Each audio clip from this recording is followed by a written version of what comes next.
Good evening. I'm Bob Stone, the chair of the Underhill Selectboard. I'm going to call this regular scheduled select board meeting for the town of Underhill to order. It is 6 o'clock. There has been a agenda that has been prepared in advance. Are there any adjustments to the agenda by anyone on the board? Okay. I can add something as a member item.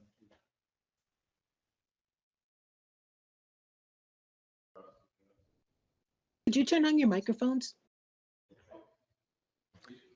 Sorry about that. Yep. Sorry about that. So I got one item for Maureen and one for Dan under member items, which is great. Any other?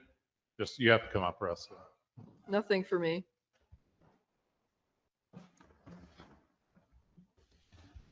I'd like to bring up one thing about some danger tree issues we have on Bill Cook Road. So why don't we add that to the end at 6:25 of when you are up, we'll talk about danger trees on Bill Cook Road then. Okay. Thank you. Anything else?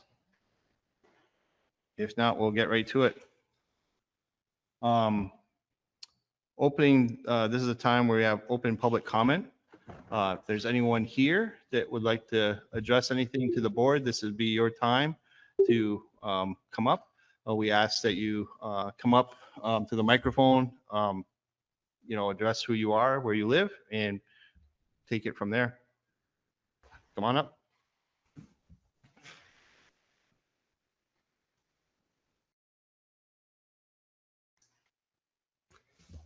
Good evening.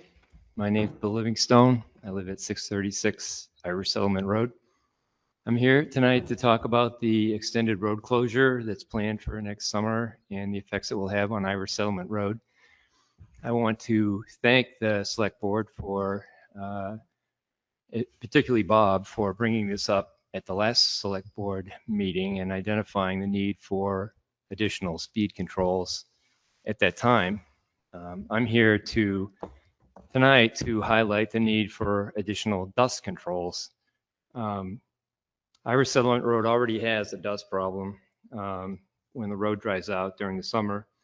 I've lived on the road for 47 years and I like living on a dirt road, but I've always expected a reasonable amount of dust. But in recent years, I've witnessed extreme dust at times, and I'm afraid that the extended road closure is going to potentially lead to that in some cases.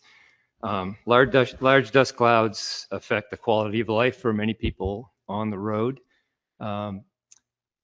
Houses that are close to the road can't leave their windows open.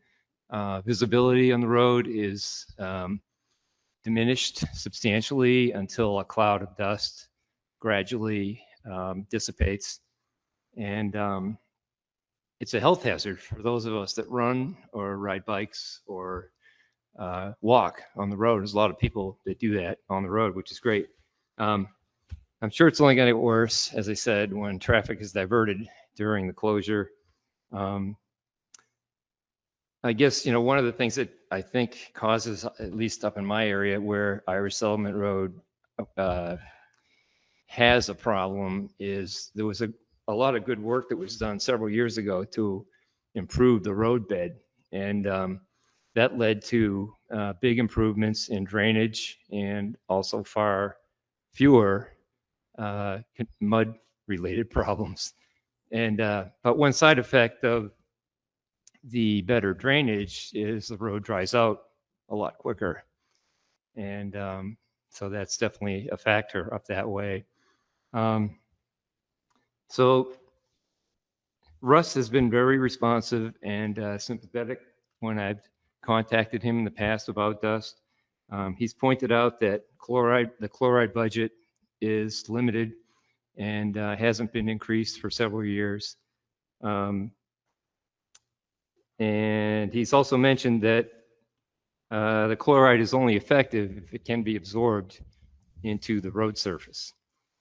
So if no better alternatives exist, I'd like to ask the Select Board to please consider increased chloride funding in next year's budget and plan for selectively treating sections of Irish Settlement Road that produce large dust clouds, and they also have enough loose material on the road surface to absorb the chloride. So you have to have that as well. The road closure can be an excellent opportunity to experiment and evaluate the effectiveness of selective treatment and or other approaches. That's all I have. Thank you. Thank you. Thank you very much for coming.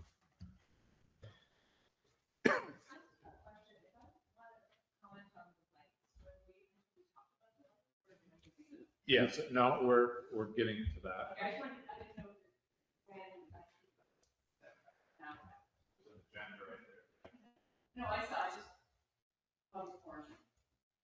Thank you. Is there, are there any other comments from anyone that would like to address the select board? I don't see anyone in the virtual world. Betsy's just coming in, so. Okay.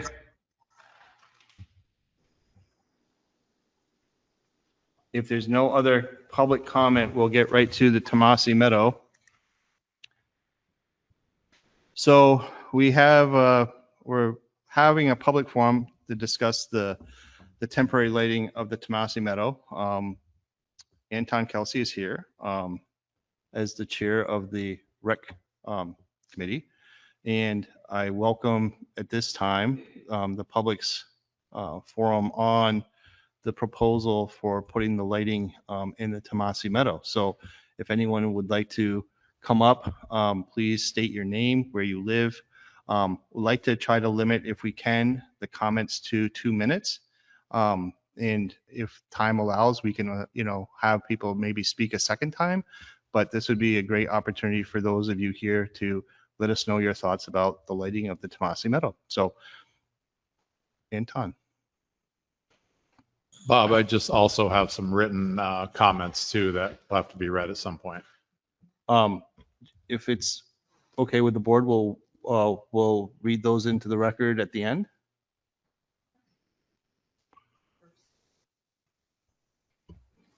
Anton Kelsey, Pleasant Valley Road, Chair of the Rec Committee. Just a couple quick updates on some small changes that we have made based on building some prototypes with some lights, and also some comments from people in the community that we've heard and some feedback. We've decided to go even more portable and temporary and put lights only on tripod type of thing. So nothing in trees, nothing on poles or anything of that nature. And so right now it's about 20 lights, 50 to 75 feet apart for those lights will be shining either up or down the groom path. And because of the portability, it will allow us to shift and change a little bit depending on conditions and how things are, and be able to respond to any input people have on that. So a slight shift on things that I think will make them, even less obtrusive than they may have been otherwise. So I wanted to update you on that. There is outside one of the lights set up. So if anyone wants to go view that at any point, they can go do that. I realize if you're online, that's a challenge. But that is something we have across the street for folks who want to see things. Obviously, I'm in giant support of this. I think having a few hours a week available to our community that opens access, both time for people to get out who might be at work, and also just have that space for people to come and ski a few hours when normally it's dark and challenging to be out, is a great thing to do. I think we've seen great success of expanding our recreation opportunities in this town, and this just gives us a little more of something to do in a town that I think sometimes nice to have a few more things to do. So appreciate the comments people are gonna have, and looking forward to hopefully skiing in the meadow at night. Sure.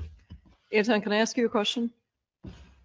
Yes. Great. I took a look at the tripod setup over there, and it was really helpful to see. How will the tripods be powered? So there's going to be a small inverter generator. Okay. Those are the smaller, quiet ones, and then they'll be, wired through that. So there's one generator to power all 20 lights? Correct. Okay, thank you. Okay. Come on up.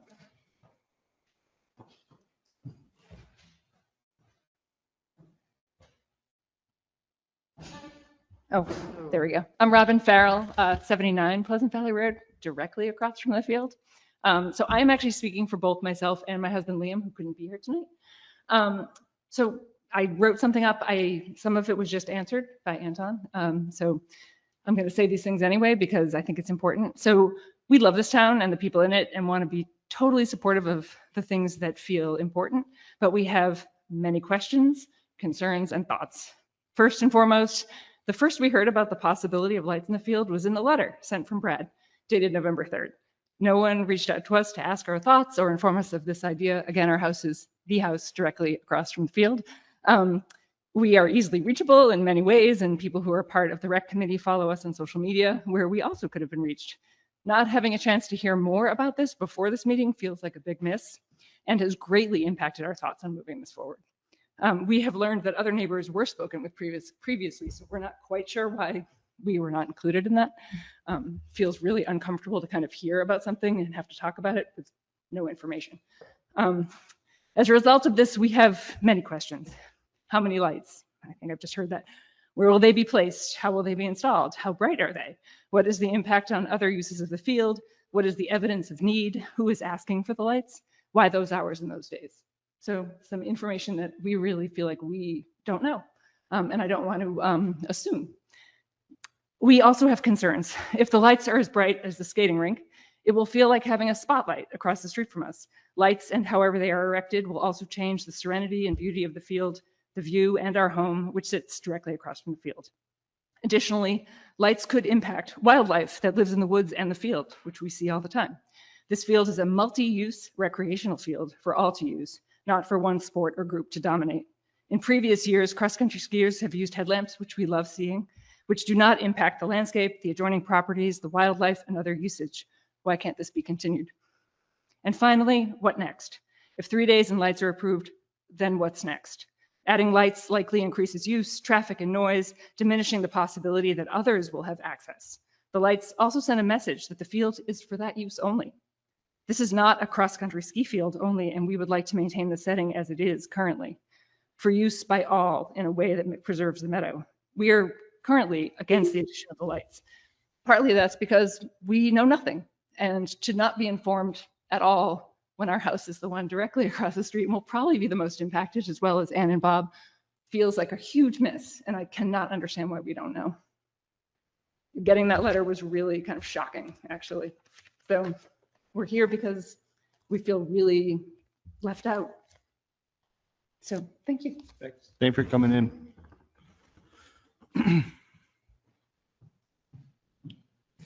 Is there anyone else? Peter, come on up.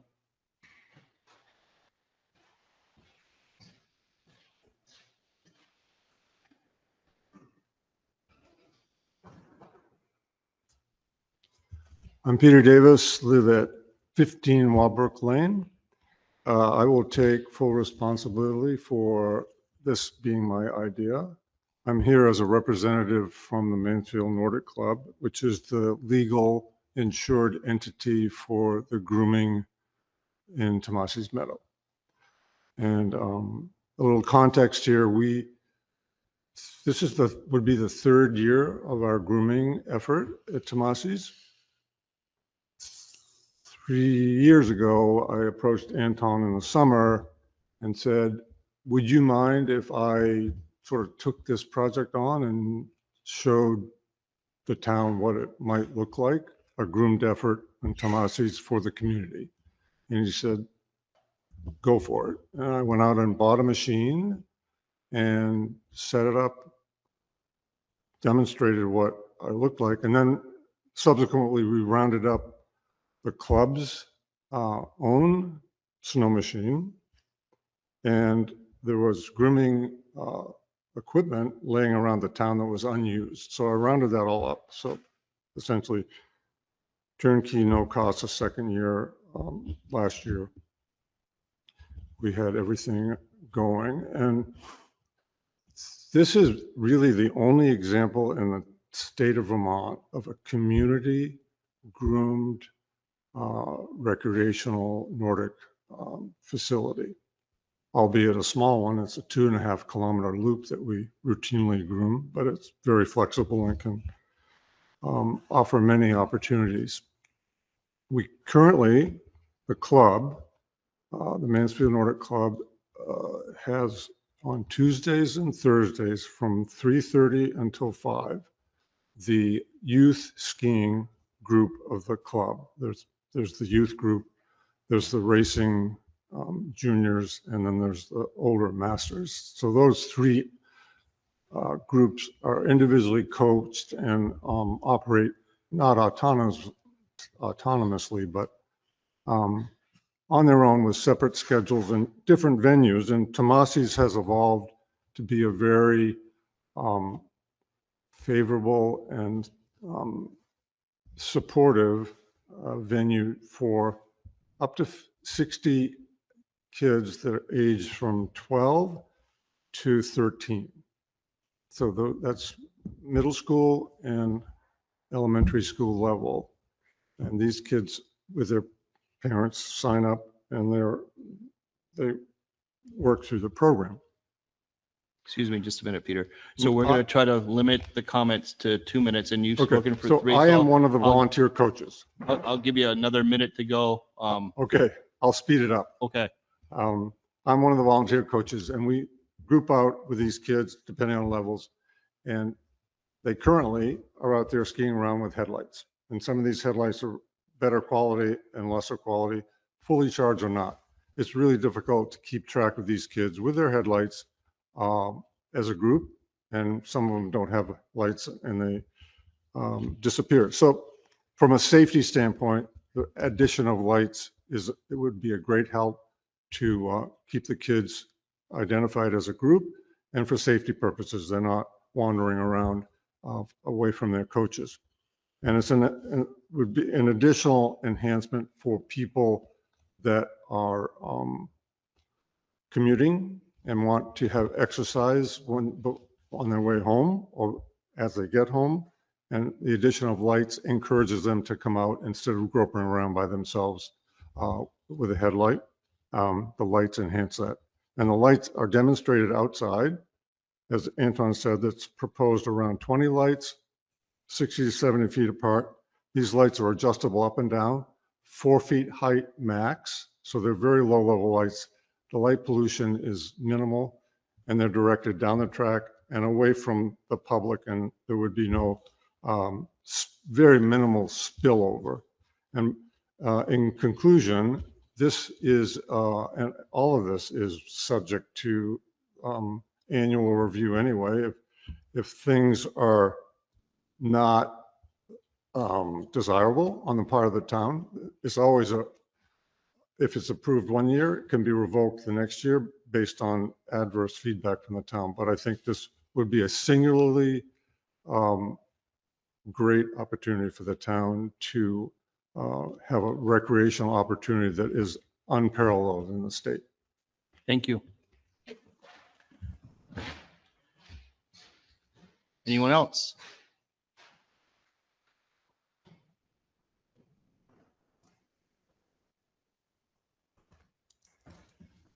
Ann Linda, 70 Pleasant Valley Road. I'm mostly up here to speak just because I want to clarify my feelings about this. I had originally said to Anton that I was not supportive of it. Oh, sorry. Is this? That's not an amplified mic, but you'll just have to. Oh, sorry. I thought the mic.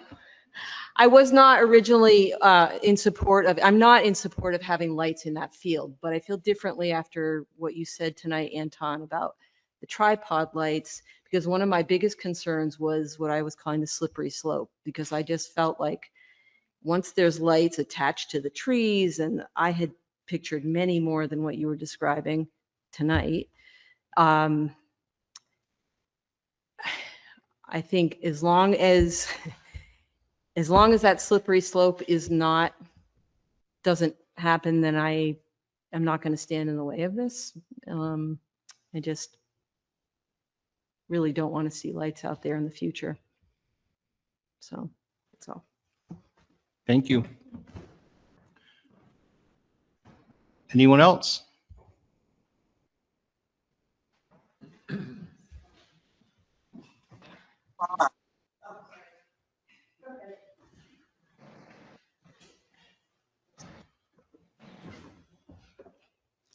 I'm Bob Linda from 68 Pleasant Valley Road, and right next to Tomasi Meadow.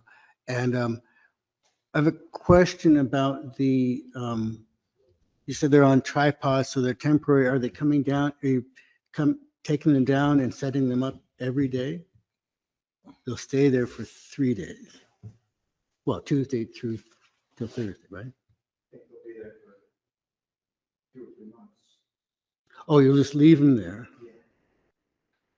All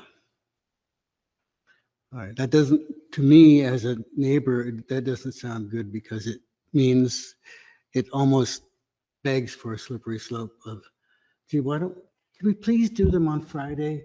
My kids would really love to ski on Friday. And then, I'm just leery of that.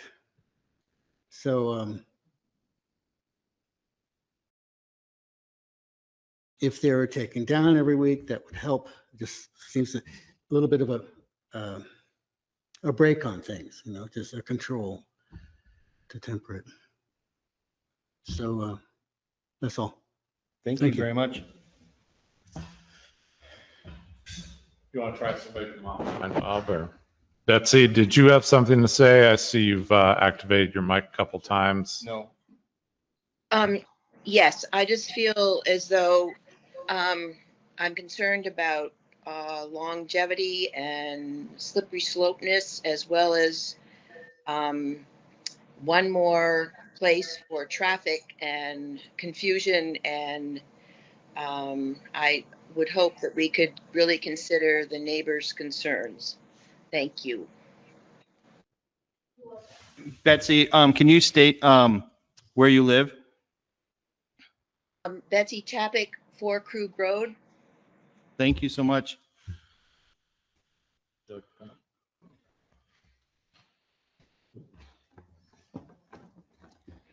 I'm Monica John. I live at 419 Irish Settlement, and I'm a master skier. And, some of the background on this is that the range is where we used to go for years, and it's closed to civilians, and they have beautiful trails, they're all lit. It's the perfect place. And I think trying to find, a place for the kids to ski that's close to where they live is why we thought of Tomasi Meadow. And, it's great that they don't have to commute real far. And, that's why I support it. It's in our community, and the lights, they are temporary, and it really provides some safety. I mean, if you think of those, there are little hills there, but, going down them at night with your headlamp, you really can only see so far. And there are some really good skiers too. And so they're going very fast. They need to be able to see a little bit further ahead. And then there are little kids who are really just learning how to ski, have never, and keeping track of them as a coach is a challenge. It would be nice to have a little bit of light more than a headlamp when a lot of kids forget their headlamps, or even a master skier gets there and your headlamp isn't working. So I just wanted to say that. Thank you. Any other comment? So with that being said, we as a board have received some written correspondence. Brad, if you want to read those into the record. Yes, Monica, I'll disregard yours because you basically said what you said in email. So I included 3 public comments in your packet, but I received some after, and I'll just read them in the order I received them. This first one is from David Demarest, and he said, please share my strong opposition to further pandering to cross-country skiers with their proposed plan to artificially light our town's conserved land. And he pointed to a website that's called Dark Sky, and it's an organization nonprofit organization, and their mission is to preserve and protect Vermont's nighttime environment and our heritage of dark skies through environmentally responsible outdoor lighting. So it sounds like they're not opposed at lighting, but they're trying to, they're trying to recognize and make sure Vermont is recognized as a world leader in night sky. So that's nightskyvt.org. Then he further goes on to say that given current regulation already require lights to be directed downwards precisely because of the growing issue of light pollution, it's worth observing pragmatically light directed onto the snow will create almost the same amount of light pollution as if intentionally directed to our sky.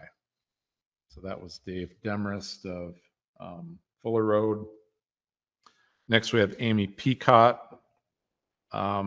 Says that this is Amy and Brian Peacott, and they reside at 83 Sand Hill.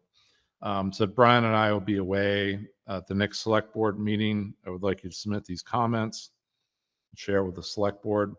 We are opposed to adding lighting to Tomasi. In fact, last winter on an evening ski, someone had the audacity to leave their headlights shining on the field, shattering our experience of the ski under the night sky.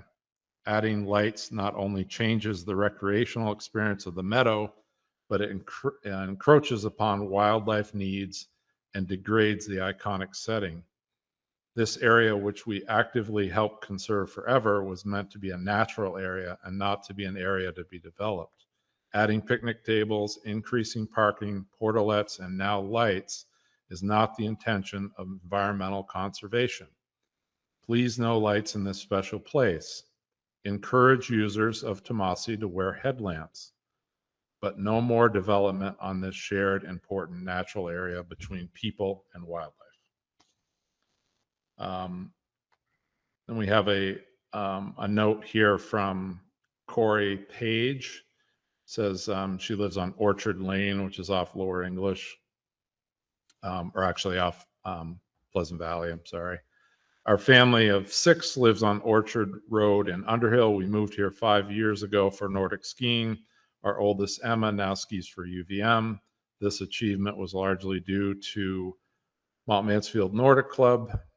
Emma has spent many hours training on the trails in Tomasi Meadow, often with a headlight and flashlights to light her way due to the school or work commitments.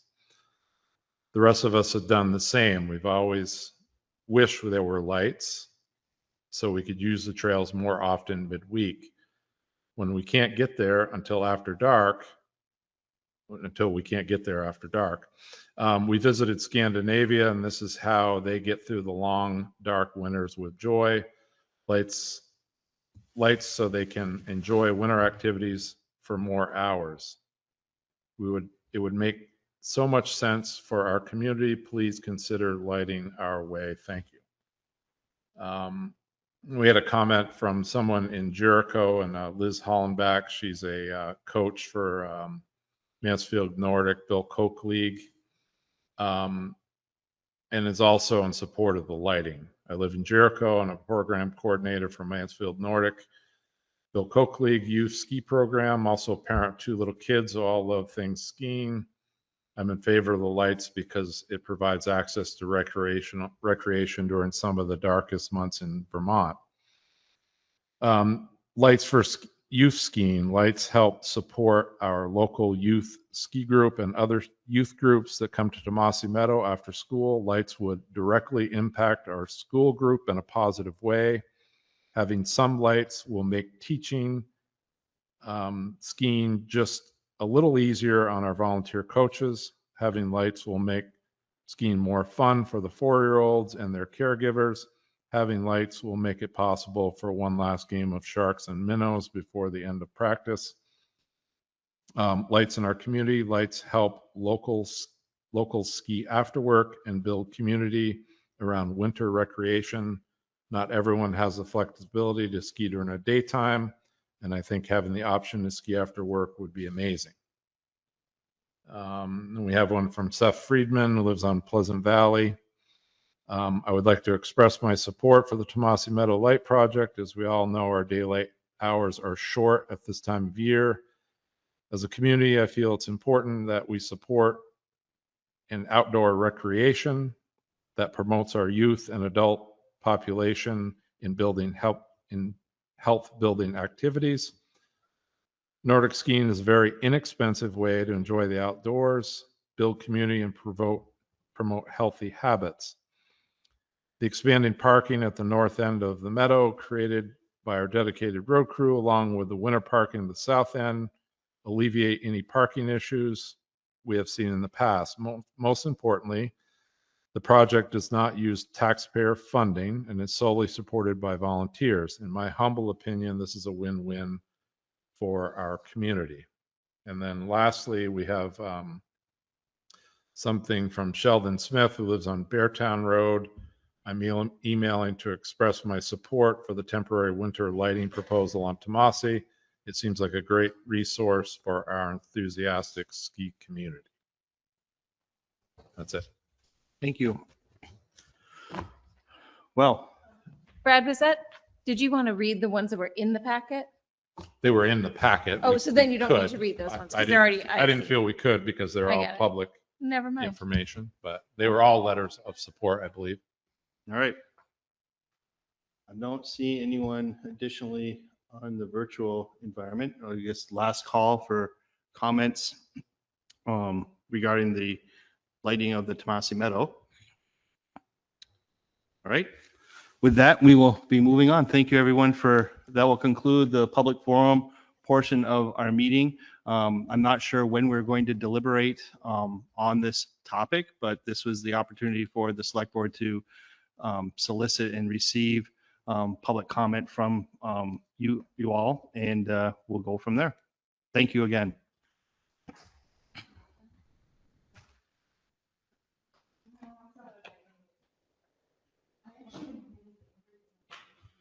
So the next item on the agenda is the highway supervisor item. No, wait, update. one more item for Anton. Oh, the fun trot, sorry.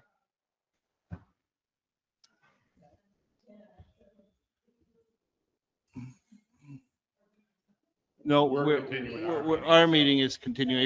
If you want to discuss.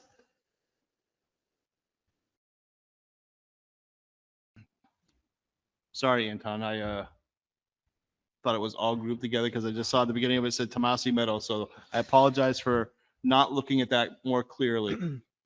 No worries.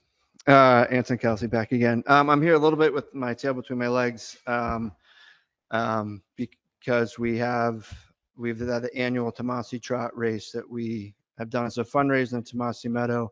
And one thing that I neglected to do was to come to the board and say, hey, we're doing this. So we're a little late in the game because this is scheduled for Sunday in partnership with MNC to have the Tomasi Trot. So I think the first thing is making sure that that's okay. And then I don't know if you want to deliberate on that. I apologize profusely for that. My fault, 100%. But then I have a follow-up question based on the weather that I want to propose if we're okay with Tomasi Trot on Sunday. So thank you for apologizing. It did strike me as not, I'll say the Underhill way of not asking permission first and just going ahead and advertising that you're going to do something and then coming back and asking for forgiveness after. So that to me is not the way that we typically conduct any business with the town of Underhill, that, you seek permission first and then we can deliberate and go from there. So now it puts everyone in a bit of a jam because now it has been advertised to the public that this is going to happen. And now you're seeking permission from the board to approve this or not. So I'm a little taken aback because I can tell you from my growing up that if folks did that, going to my father and asking for hunting permission on his fields, he would say, come back and see me next year. So that's my stance, is that come back and see me next year. It just rubs me wrong that the chair or the recreation committee would come in after the fact on something like this. So that's my stance on the trot. I don't know how the rest of the board feels, but I'm a strong no.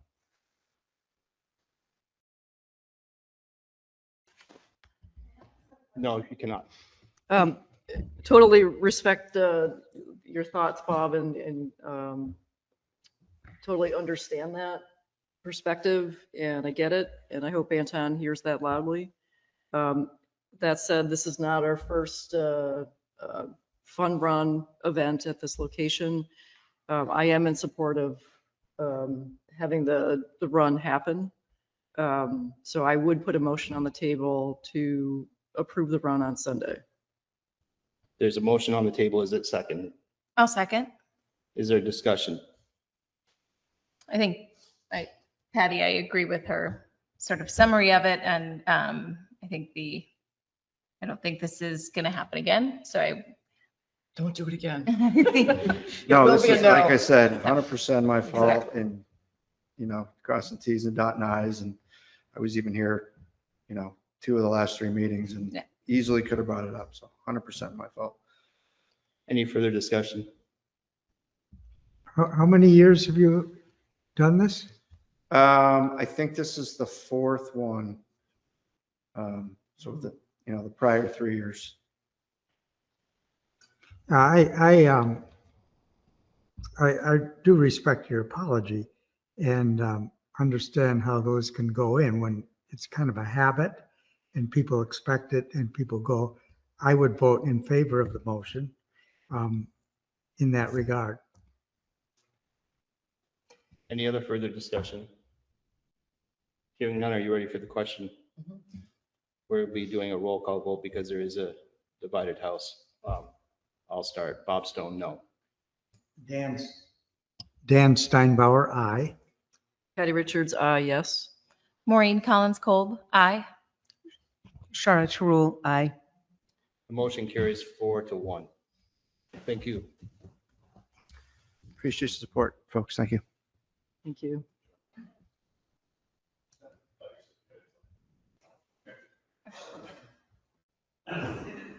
With that, the next item on the agenda is the highway supervisor's update. Russ is here. Thank you, Russ, for coming in. Absolutely. So the first thing we have is to review and sign the new dump truck loan papers. Yeah, so I included that in the packet. It's all pretty straightforward. I think taking possession of the truck. That's part of mine. Oh. You can speak to the loan if you like. No, I'm Wanna just tell them the kidding. details of the loan. Okay. I don't have the loan papers. It's in the packet, but you have the loan documents in front of you, Bob, and they require signatures from all select board members. So I guess Okay, motion is. not yet. Hold on. Sherry wrote a memo there in the beginning of it. Right. So I've got a memo from Sherry. I recommend paying down the loan immediately. So I guess that would be what I'd So the recommend. question- If you wanted to recommend a motion, I could give you one. Yeah, just a second.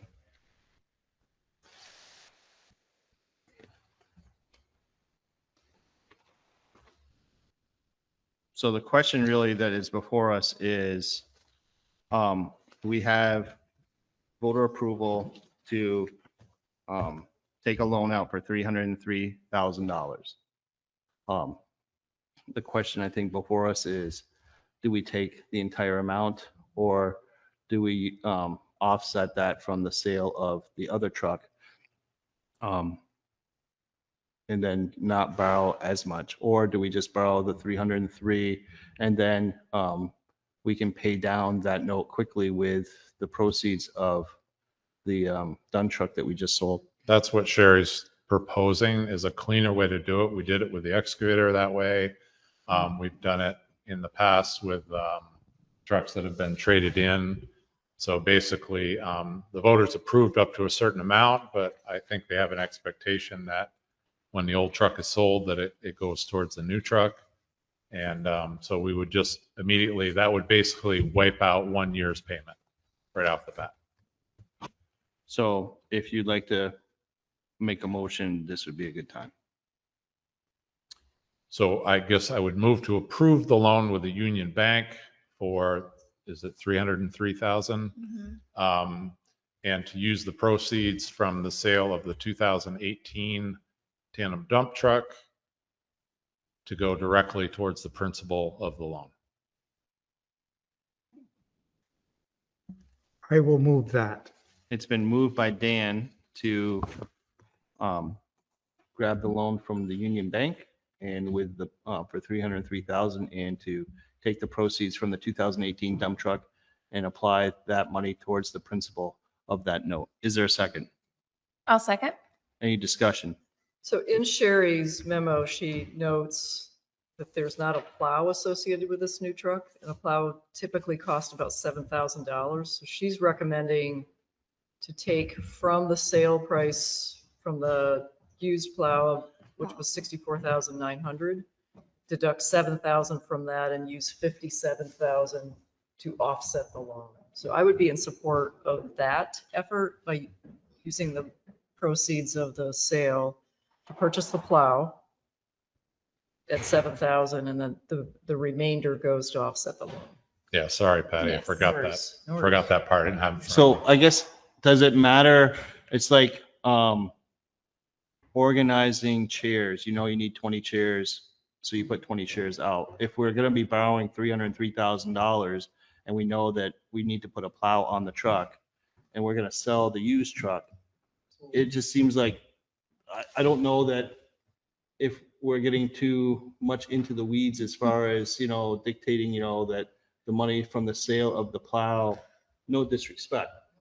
You know, like if we know we need to have the truck and it has to have a plow, then it's just like all of that's going to come in the price of the 303,000 that we're borrowing. So just buy it, and then whatever we sell, we sold the truck for 60 plus, or whatever is left over, we're just going to apply that to the note and move on. Russ, you had your hand Yeah, up. just to save probably some of this discussion is in the beginning when we talked about this is we didn't have enough money to purchase the plow, and we weren't sure if we're going to trade the truck or we were going to sell it outright. Since then, so the plow that we bought a snow plow for Dwayne's 2018 about a year ago because his was wore out and not worth fixing. So we have a plow that is about a year old, year and a half old, and it's in perfect shape. So what we ended up doing is we're keeping that plow, and we put an older plow with the truck for the sale that we had. So we really don't need to purchase another plow. So we're in good shape the way we are currently. Okay. So we don't need to, we could So utilize the I whole amount. retract my comment, and the full amount of 64,900 would get applied to the loan to pay off the loan early. Right. So that's the original motion on the table. I'm Right. good. You're still happy. I'm happy. Good. I like it when you're happy. Anybody else not happy? No, I love Matt. We're surrounded by happy people. I love That's Matt. good. This is happiness. If we're all happy, then are you ready for the question? Yes. Yeah. All those in favor of approving the purchase of the 2026 dump truck by getting the loan from the Union Bank and then taking the proceeds of the 2018 and applying that money towards the principal of that loan, please signify by saying aye. Aye. Aye. Those opposed with a nay. Motion carries 5-0. So I have the loan docket, so just please don't let me forget to have you all sign them. Don't forget that. With the, Right. thanks. So that whole thing worked out very well. for Yeah, us. nice So job. far, Good job. Nice job. Awesome. Well Yeah, done. we did good. The next thing on my list is it's our yearly time to purchase a set of 8 drive tires for the dump trucks, recaps. So these would be coming off my truck, the 22, which were original tires on the truck when we purchased it. So these were just taken off from the summer, need to be recapped, we need to go into, and they'll be fresh tires for next winter. So I tried to get 3 prices, but I wanted to get everything in writing, and the third vendor just couldn't take the time to, after several calls, to say, could you please send me a quote? They just couldn't find, they were too busy. So I took that as an okay. But my recommendation is to purchase the 8 tires from Marshall Tire in Williston in the amount of $21.91 60. Thank you. Before we make a motion, the recap tires, there's a recap tire on the tire that blew earlier this year with Scott on Route 15. Was that a steering tire or was that a? Yeah, it's a steer tire. So we are going to continue to use recap tires on the tires that are not steering tires? Correct. And all the trucks now have new tires that we purchased from that incident. So we now have Front tires. the front tires are all new winter tires on the fronts. So that is a safe code-like thing to do. Yes, because But if you just not blow put if you 'em on the blow a steer. rear tire, there's 8 of them on the back. So if you blow a rear tire, it's a big deal, but it's not like you're going to lose control deal. And it's standard recap. I mean, everybody runs. This is standard procedure. Yeah.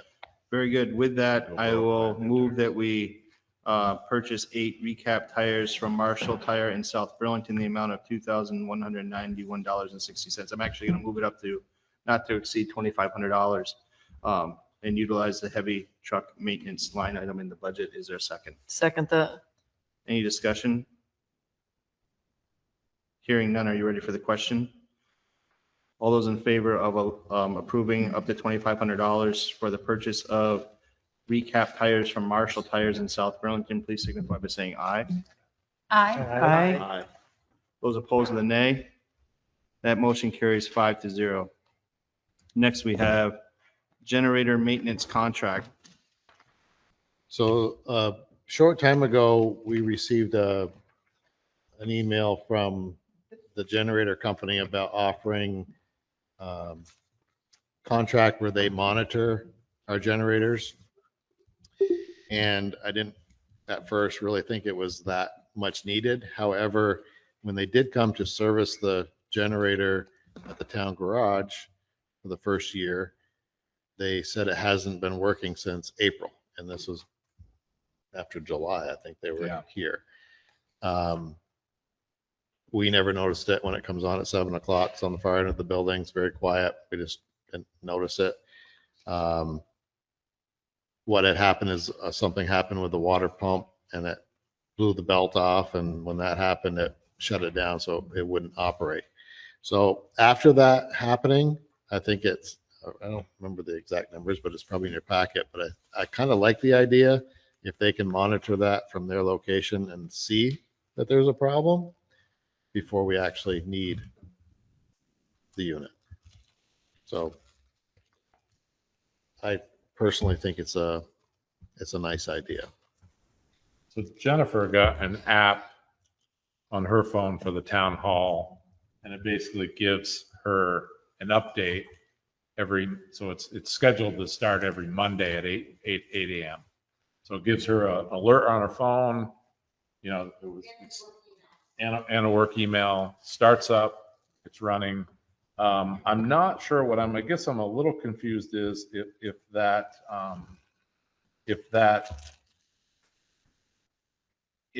part is included in this or not. So you pay a fee for them to put this device onto the dialer, Right. onto the machine, onto the generator. And then you have to pay for the first year of their monitoring. And then after that, you can cancel the monitoring and just do your self-monitoring. So they put this gizmo on there. It's basically a dialer. And then you can set it up on your it's a Kohler app. And it notifies you that it turns on, that it turns off. Also from home, if there's a storm and you wanted to see if the generator is working because there's no power, you can check and it tells you if it's operating and did it come on, or, you know, you can have it notify you of all kinds of stuff. I think it's really important. I think these are safety devices that without power, you know, garage doors don't open and close. This is a warming station. We've got a lot of expensive equipment and computers here. So, you know, we've spent all this money on these generators. I think it's really important that we know that they're operating the way that we expect them to when we need them.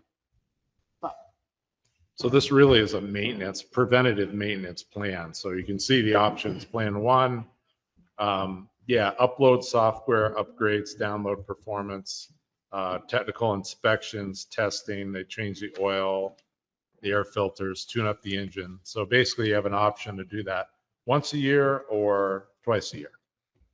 Russ, So- what is your recommendation? My recommendation would be the 1 year, Seeing how they're so new. service it yearly.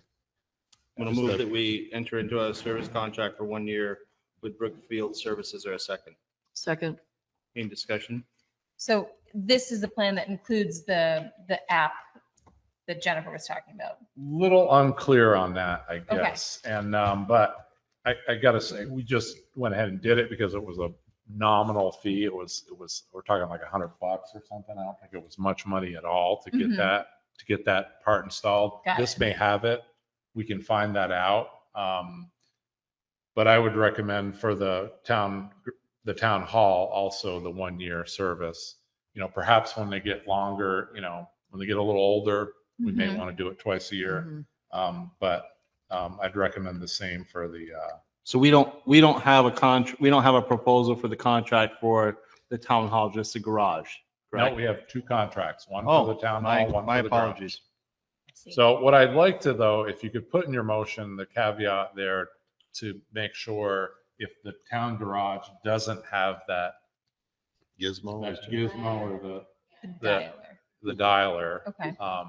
which works off Wi-Fi, that we also get that, because I think it's important for us to know that it's starting up every Yeah, time. and we don't want to get in another situation where it's, hasn't worked in several months and we don't know. Right. Right. It was just like- So I'll amend the motion to include both the garage and the town hall, and to include, with the cost unknown, to have the generator at the town garage have the capability of notification through electronic means. Yeah, if it doesn't already.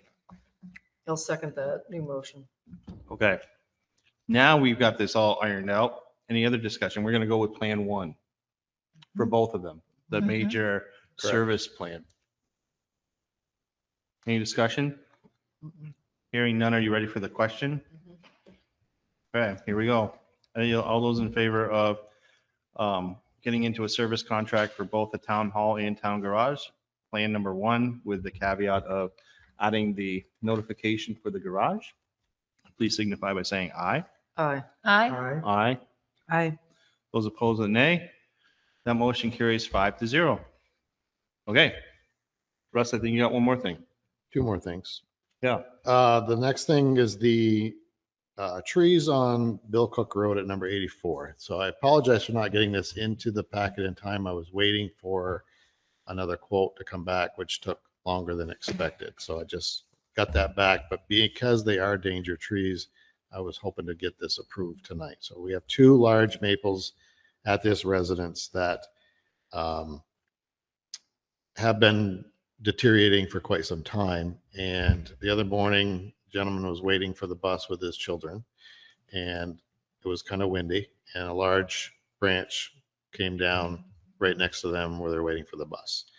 So which made him, I haven't heard from him since I've been in charge, but apparently had been an issue in the past. But this is the first I've heard of it. I've seen them and I realized that, they were not great. But so with it being a situation like that, I think I'd like to take action sooner than later, so something does not happen. Is this something that you are going to do, or we're going to No, hire so it out? I have 2 quotes. I have one from DJ's Tree Service and I have one from On a Limb, who we utilize regularly. On a Limb is $1,600 to completely take down the 2 large maples and just take care of everything. There's nothing to do with the road crew. They take care of everything. DJ's Tree Service at $1,850. So my recommendation is to utilize money out of the tree line to hire On a Limb to remove these 2 trees. I move that we do that. Is there a second? I'll second that. Any discussion? Hearing none, are you ready for the question? All those in favor of approving $1,600 to what was the name of the company? On a limb. On a limb to take down some trees near 84 Bill Cook Road. Please signify by saying aye. Aye. Aye. Aye. Those opposed? Motion carries 5-0. Russ, I think you hit everything. No, I said I Oh, have we two got one more more. things, right? I have my update Oh, that I'd like to Oh. update you on what has been happening. keep going.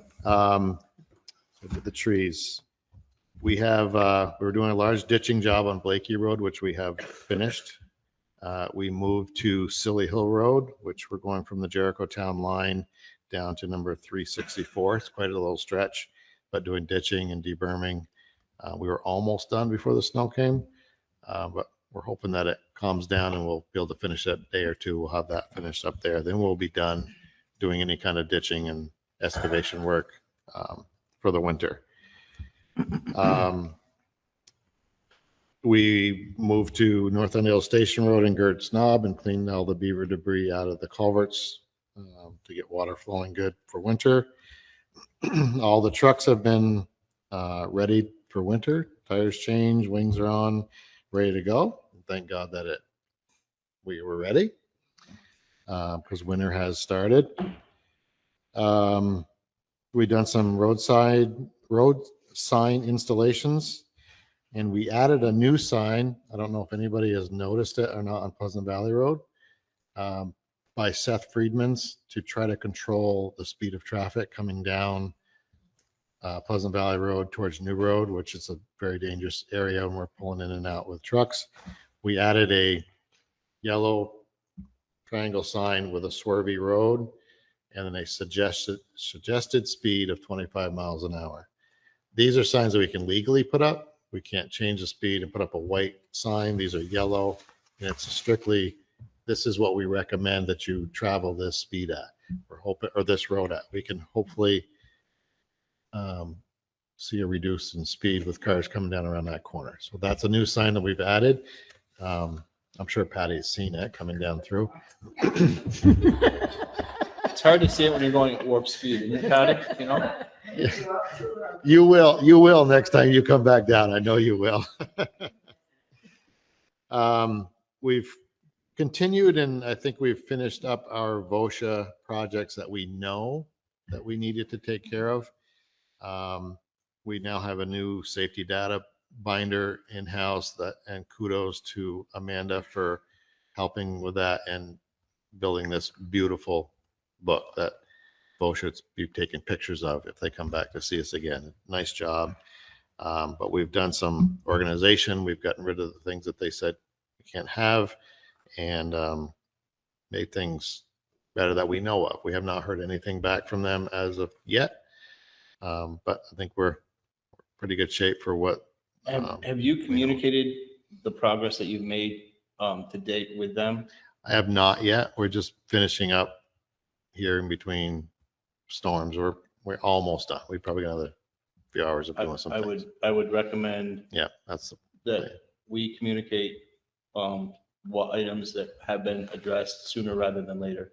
Okay. If you want to stop in, we can take some pictures and put together a little multi PDF to send if you want. Absolutely. Just so that they know that we are trying to do the right thing. Right. Okay. Yep. Absolutely. So we have started plowing and so on. We've already gotten 2 front porch forum kudos to the road crew, which is very nice. Like to see that. Just gives a little pat on the back is nice to our awesome road crew. This morning, however, we had a little snafu. We had 2 trucks go down this morning. One was Ken's truck, which we thought might have blown a turbo, but luckily it was just what they call a charged air cooler hose that blew. Takes all power away from the truck, so you can't go. He did get it back to the shop. Allegiance took it right in. They had the parts and fixed it for us this morning, so that is back in operation. Scott's truck, which is our salt truck, is going to be in the hospital for a few days. We're not 100% sure. Seems injector problems of some sort, but Allegiance is on that as well. So thank you to them for stepping up, using my wild card when I need it to to help us. This just goes to show, and with being down a truck anyways, with the sale of our 18, the importance of having a spare truck has saved us. And then this morning we're down 2 trucks. So now we're without a truck. Did some talking with Viking, who has our new truck. They finished it up, what they had to do. Worked with Sherry and Jennifer this morning at about 10:30 or so, 11 o'clock.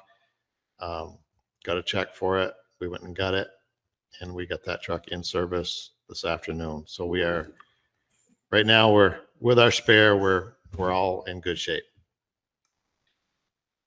So yeah, so we've done a few minor repairs in house, and but everything's been going good.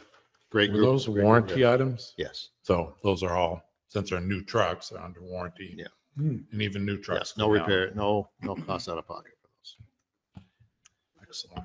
I also like to go and echo what you said earlier about receiving some feedback from folks on Front Porch Forum about the road crew's efforts. It was very, I guess, surreal when, I'm hearing multiple agencies throughout the region going out because of the poor road conditions. And, I'm wondering, when is that going to hit Underhill? And to my knowledge, we didn't have one. And to get the feedback that we did, when I was leaving Jericho and coming into Underhill and the roads were, as good as they possibly ever could be, that was just a sign of your professionalism. And I do appreciate, all of your hard efforts, especially when the evening commute is on and people want to get home and they can't get up the hill by Joe's Snack Bar. And, it was a mess out there. So I really do appreciate all the hard work that you guys put in the other night. I second that. Absolutely. Really impressed. Thank you guys. Third that. I'll just say it again. Our crew is phenomenal. Yeah. They are there at a moment's notice. And just a quick thing, this morning, I got up at 1:45, checked the cameras at the garage. It didn't really look like much. Set my alarm for 3. At 5 minutes of 3, I'm getting a text from Scott. Are you up? And I'm like, in 5 minutes, I'll be up. And he said, call me when you get up. Scott had got up this morning at 2:45 himself and went and checked the roads. Just had a feeling. Down here, there was nothing. You get up by Jennifer's, Harvey, any higher elevation, there's 3-4 inches of snow. So just, that's not his job. That's great. But he took it upon himself, and having guys like that is priceless. So just kudos to Scott and Dwayne and Ken. Everybody's just top notch, but just for a guy to do that and not be asked to, just says a lot. It's impressive. I'm glad for your cohesiveness. Yes. Yeah, absolutely. Please extend our comments to the whole crew. Yeah. I will. It's very noticeable coming down Pleasant Valley Road toward Cambridge. It's like our roads are nice and clear, and you hit Cambridge and it's not. So it's remarkable how good a job. Like Bob said, there might be a time that it's not, but it's not from lack of trying. But thank you for your support as well. It's appreciated. And we look forward to hosting you on the 20th at the town garage. Excellent. Sounds good. So with that, we're running a little bit behind, but that's okay because Jennifer is a wizard at budget stuff. So, and we have big print, budgets. We did it the first time. We did it the first time, but you were out.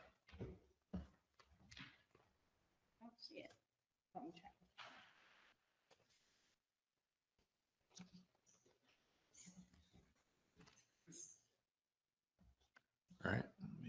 There you go. Nobody's gonna be able to see it, but Hang on. it'll be there. Okay, budget, fiscal year 27 kickoff party. Woo! Oh, my thing's not on. My mic wasn't on. That's okay.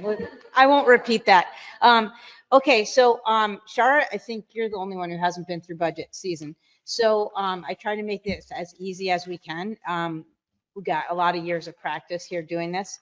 I'm a big believer in color coding things to make it easy for us because we tend to go from one version to the next, and sometimes things change and new information comes in, or you guys are discussing things and someone says, can we try changing this to this?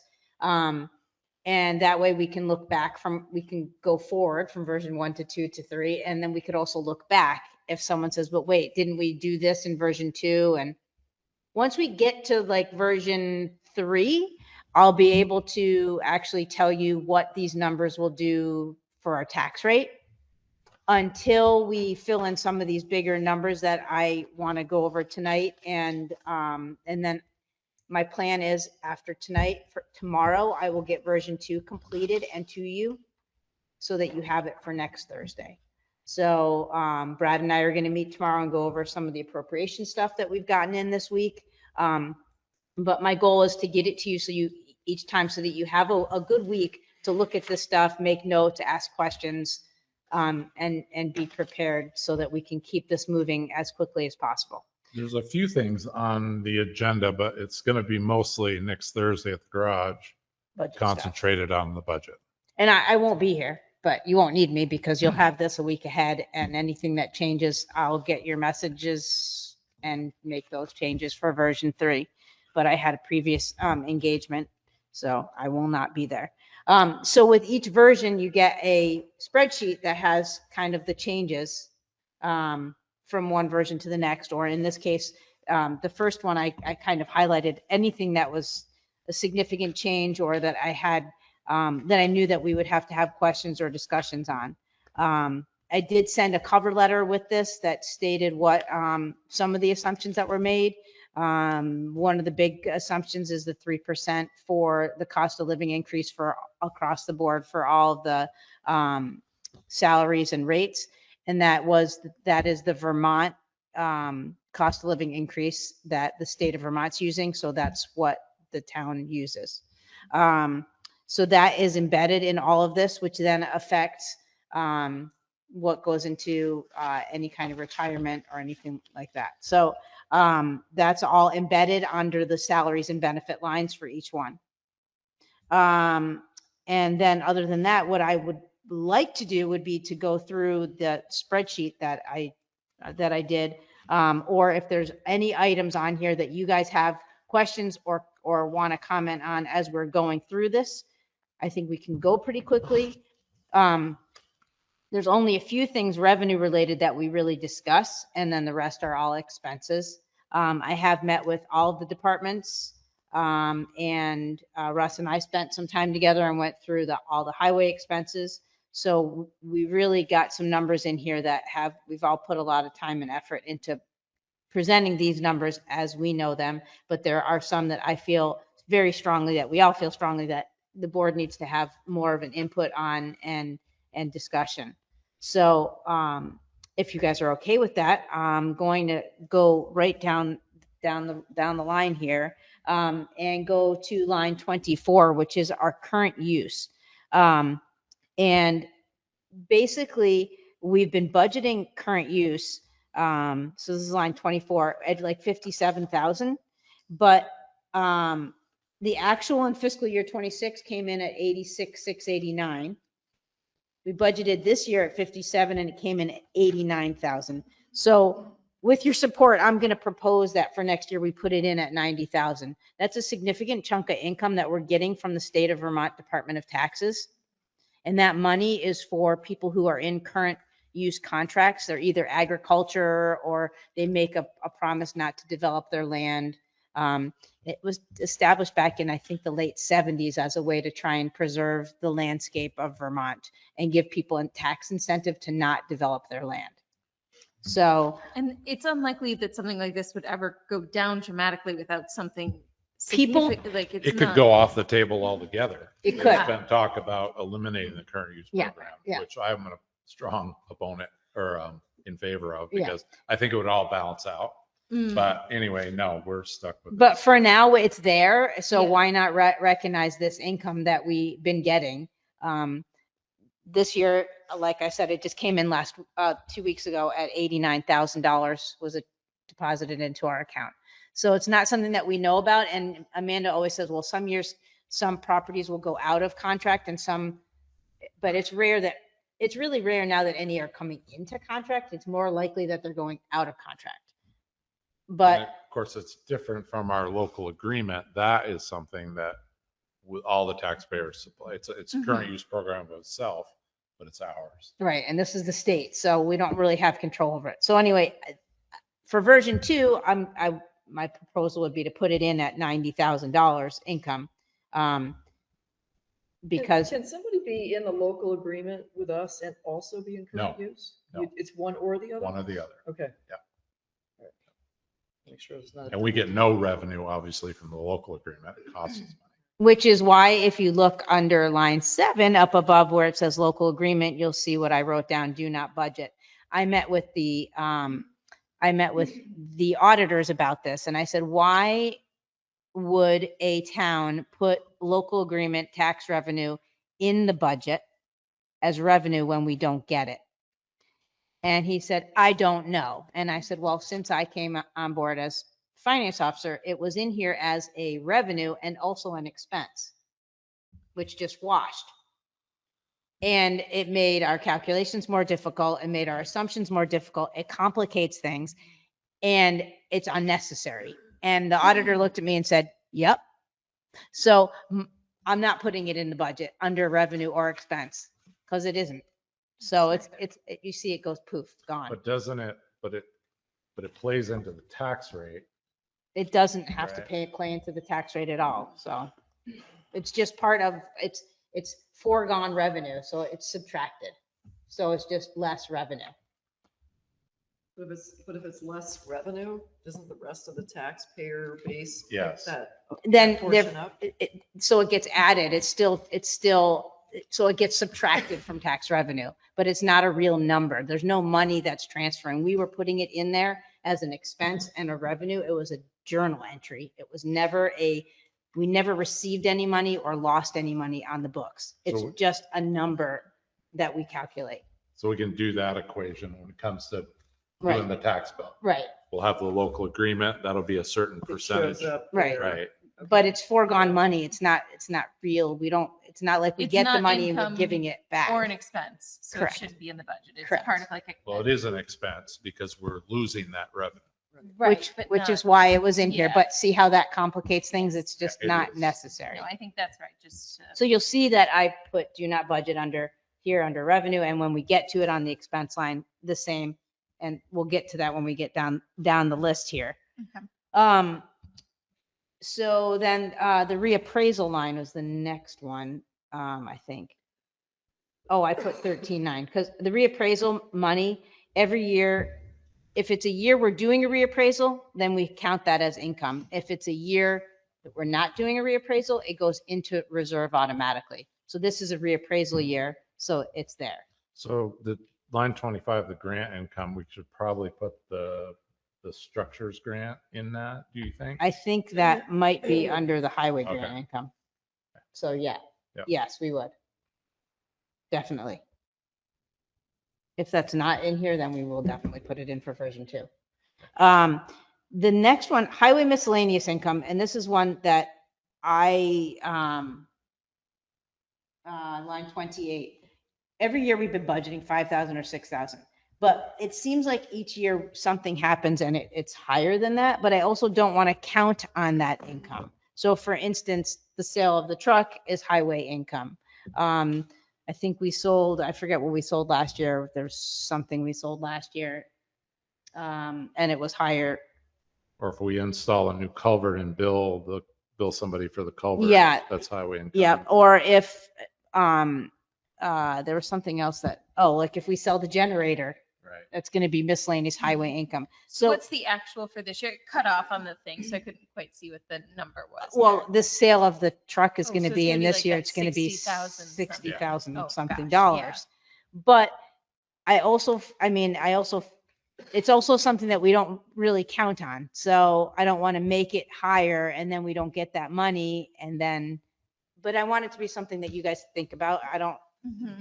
I've been throwing 5,000, 6,000 in there, and I feel like if anyone feels strongly about putting a higher number in or a lower number, then let me know and I'll put it in there. I didn't put anything in because I was like, I don't know. Are we going to sell anything next year? The generator is the only thing I think of that we're going Right, stuff saying not knowing. The generator was one I Right. thought that, Yeah. but that hopefully we can sell that soon. Maybe winter people start to freak out about stuff. I don't know. Good So let me know what number you all want me to put in there for now, and I'll put it in version 2. So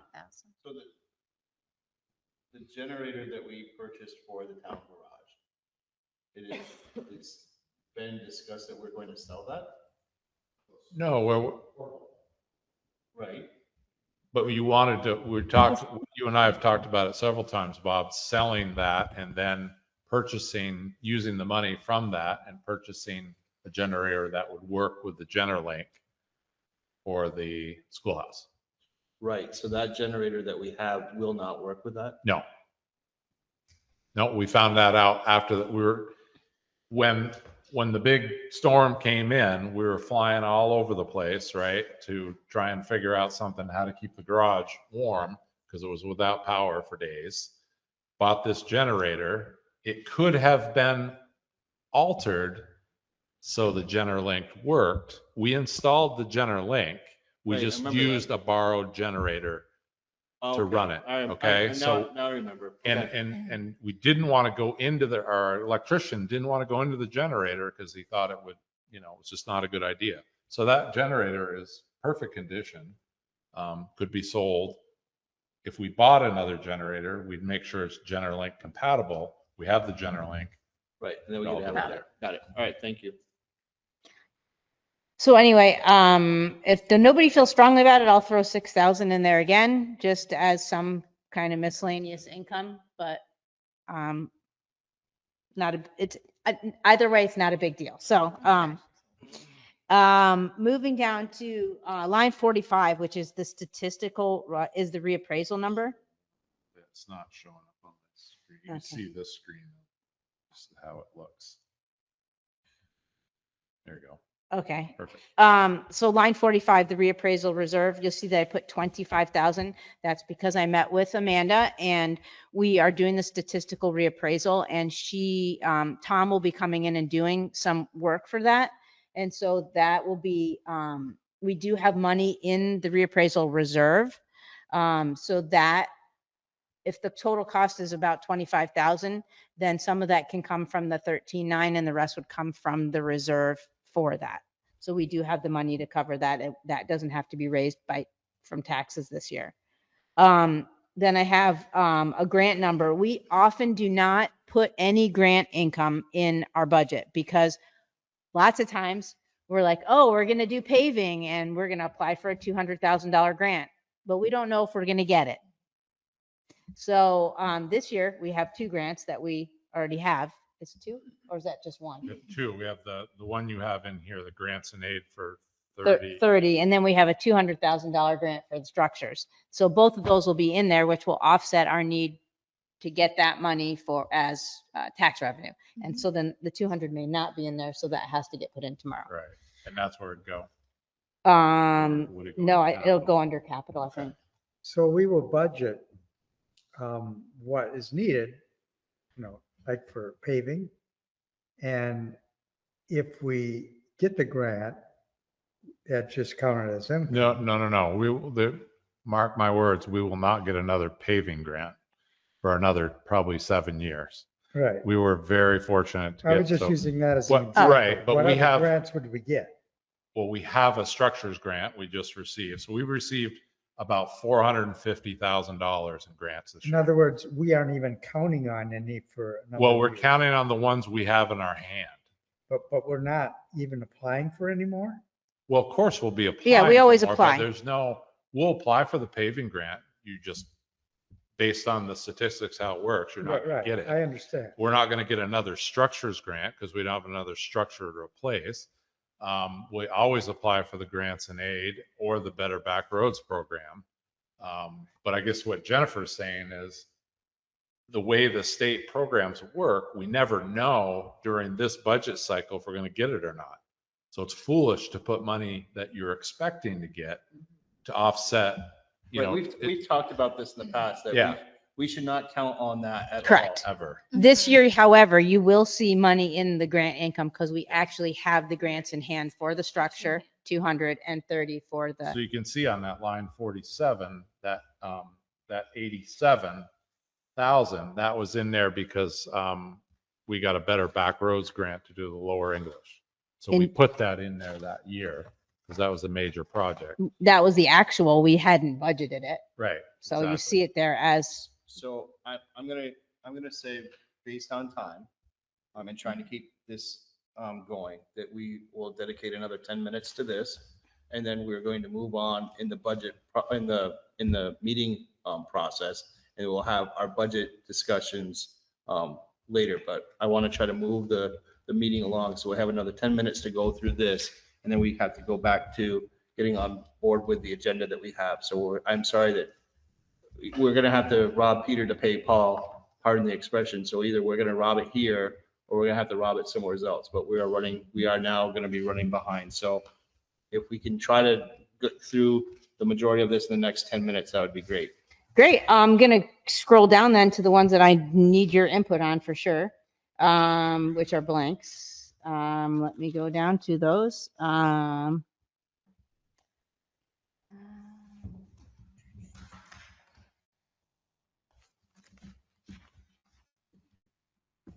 Just have to see which ones they are.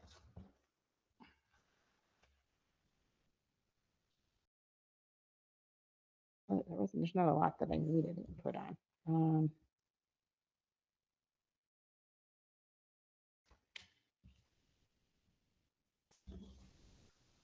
So going down to line 145 then, which is purchased services, the sheriff. I guess I need some guidance from the board if you want to keep going with the same amount of hours that we have or increased hours. So I would like to know, I've asked Brad to find out if another sheriff's or another law enforcement agency is available to provide us with service. We just heard from the gentleman today, Mr. Livingston, about the concern about traffic increase on the Irish settlement. I would like to see us increase the amount of hours up to 20 hours this fiscal year. And I would like to have us have a discussion with the Vermont State Police. It is my understanding that the Chittenden County Sheriff is not available during commuting hours in the morning and the evening and on the weekends. So specifically going to be looking for coverage that will be for the morning and the evening commutes and on the weekends, given that we are going to be putting a lot of traffic onto the Irish settlement from the Pleasant Valley Road. So I would like to see us increase that line, but we are going to need to get some information from the Lamoille County Sheriffs, the Franklin County Sheriffs, and the Vermont State Police to find out if they are going to be able to provide services in the morning, in the evening commutes, and on the weekends to be able to curtail. And I would like to have us really focus on those hours. If we shoot for 20, that 10 of those hours at least minimum would be earmarked for the Irish Settlement Road, given, this summer when that road does switch over. Can I just say a quick thing? I did reach out to Chittenden County Sheriffs about weekend coverage. So first of all, Brian Welch or any of the sheriff's deputies that come and patrol here, they're always here during commuting hours in the morning. They're always here early mornings through the commute. They do not do the return commute, so they're not here in the evening. They are open to doing weekend coverage, but their question was would you want to take that away from the coverage you have during the week, or would you want to add weekend coverage? So they are willing to do weekend coverage. So I guess if we can get a breakdown of what they are able and capable of doing, and also request respectfully information from the other agencies so that we can make an informed decision. So I did a little research with Cambridge. They use Lamoille County Sheriffs. Their rate was a little bit, or comparable. It was the same exactly as our Chittenden County Sheriff. The state police hourly rate is quite high. It's in the 120 range, 130 range. Versus the Chittenden County Sheriff at 80. 80. And there's no mileage. I believe the Vermont State Police request mileage on top. So I'm more than happy to reach out to the Vermont State Police. I guess I would be it seems a little awkward reaching out to Lamoille County Sheriff, but if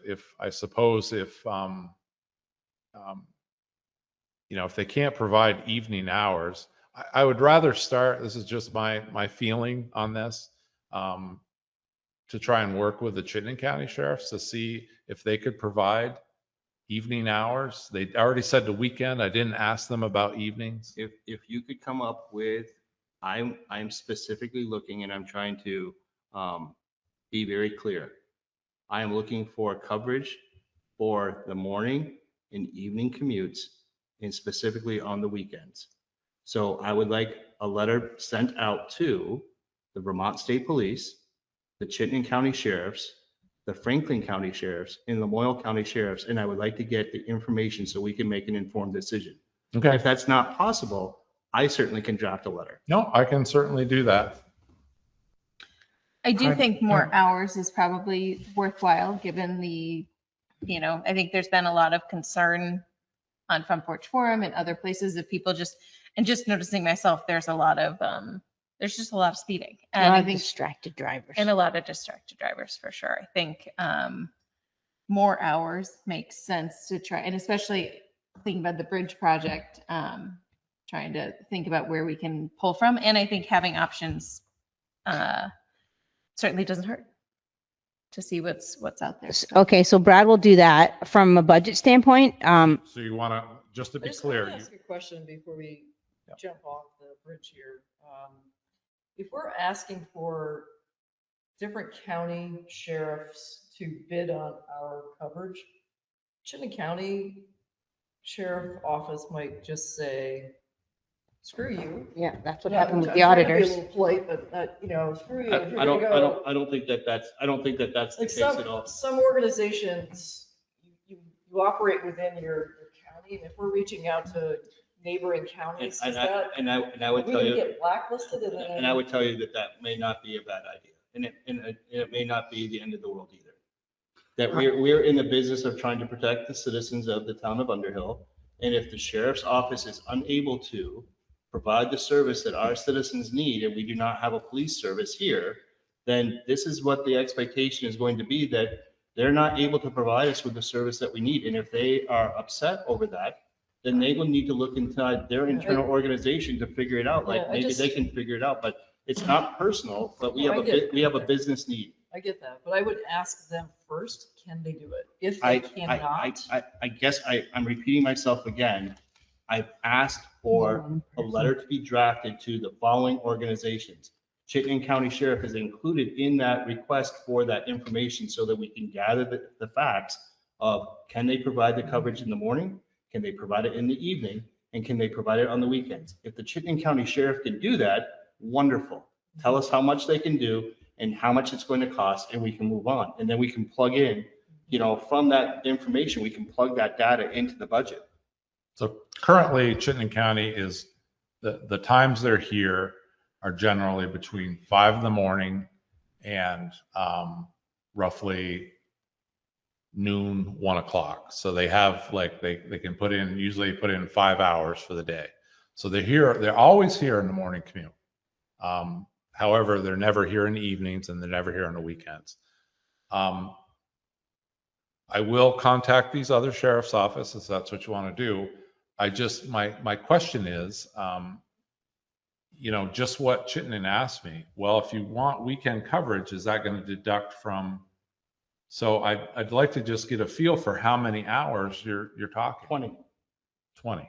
Okay, so the same amount of hours. No, double. Double. Okay. Double.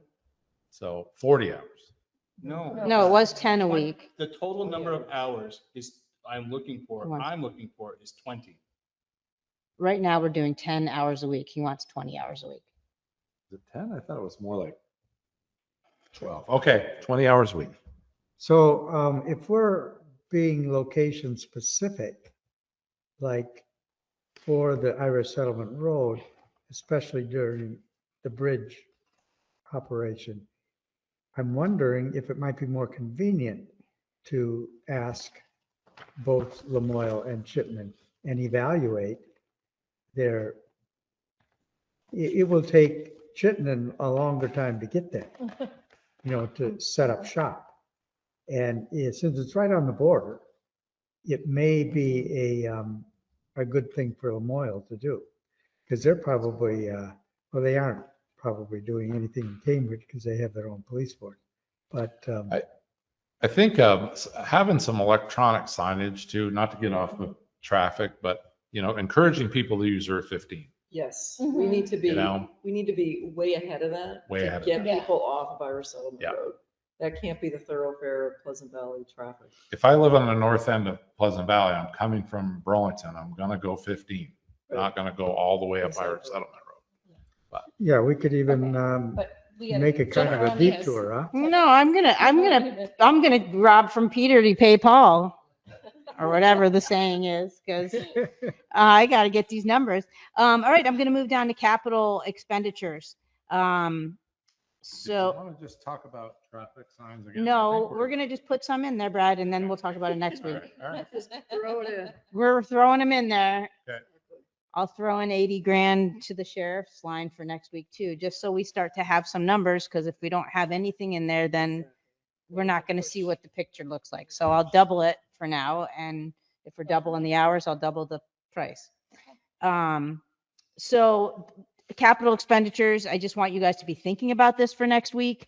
Town hall, we still have the money in there for this space here. So we're hoping to at least do the floor next year. That comes out of ARPA money. So that's in our surplus. So won't be an expenditure, but we're going to be ready to throw some kind of number at that. And then moving down to the highway, that was town hall capital 215.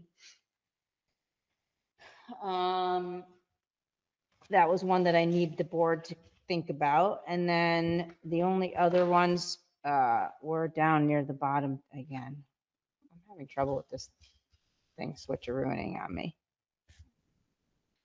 The only other ones that were blank were, So the chlorides, it's kind of timely that he came in and talked about the chloride. we already had increased that too. We already increased that to 32.5 when Russ and I had met. We increased that to 25,000 gallons at $1.30 from.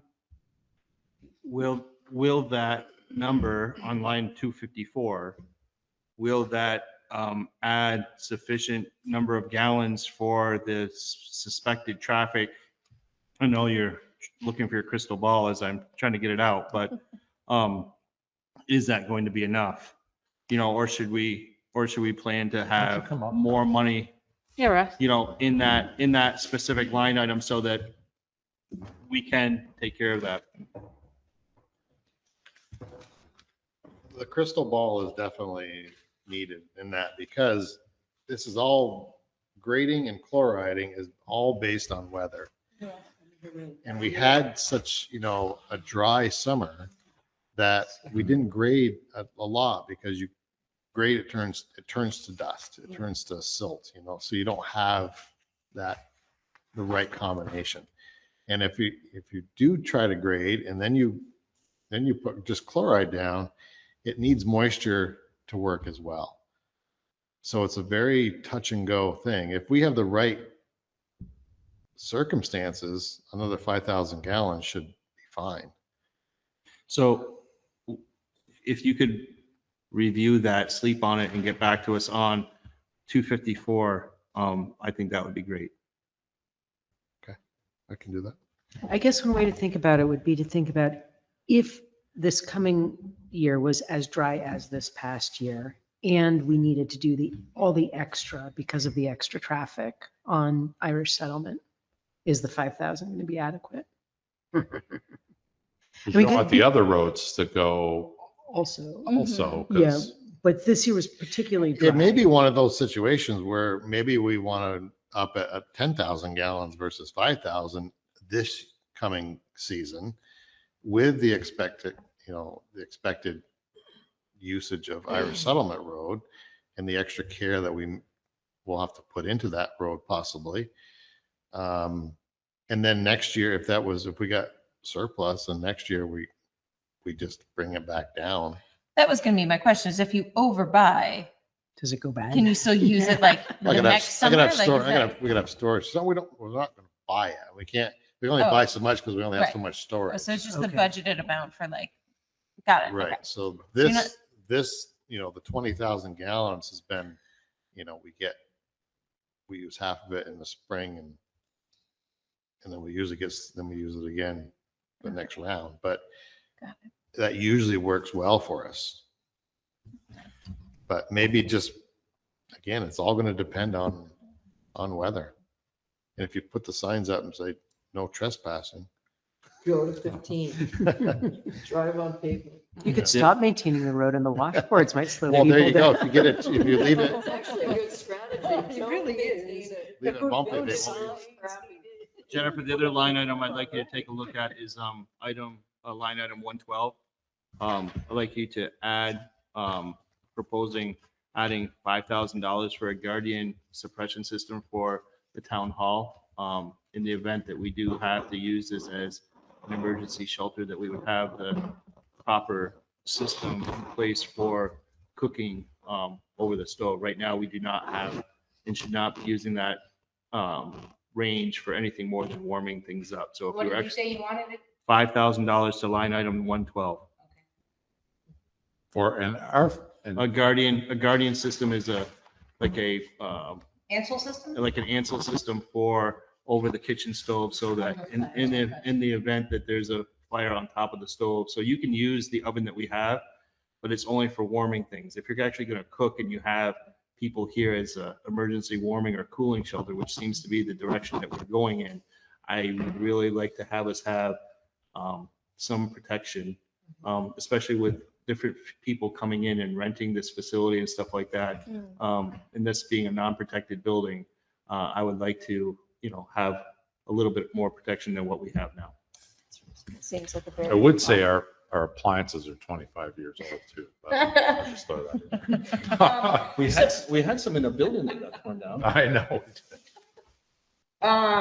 Echo.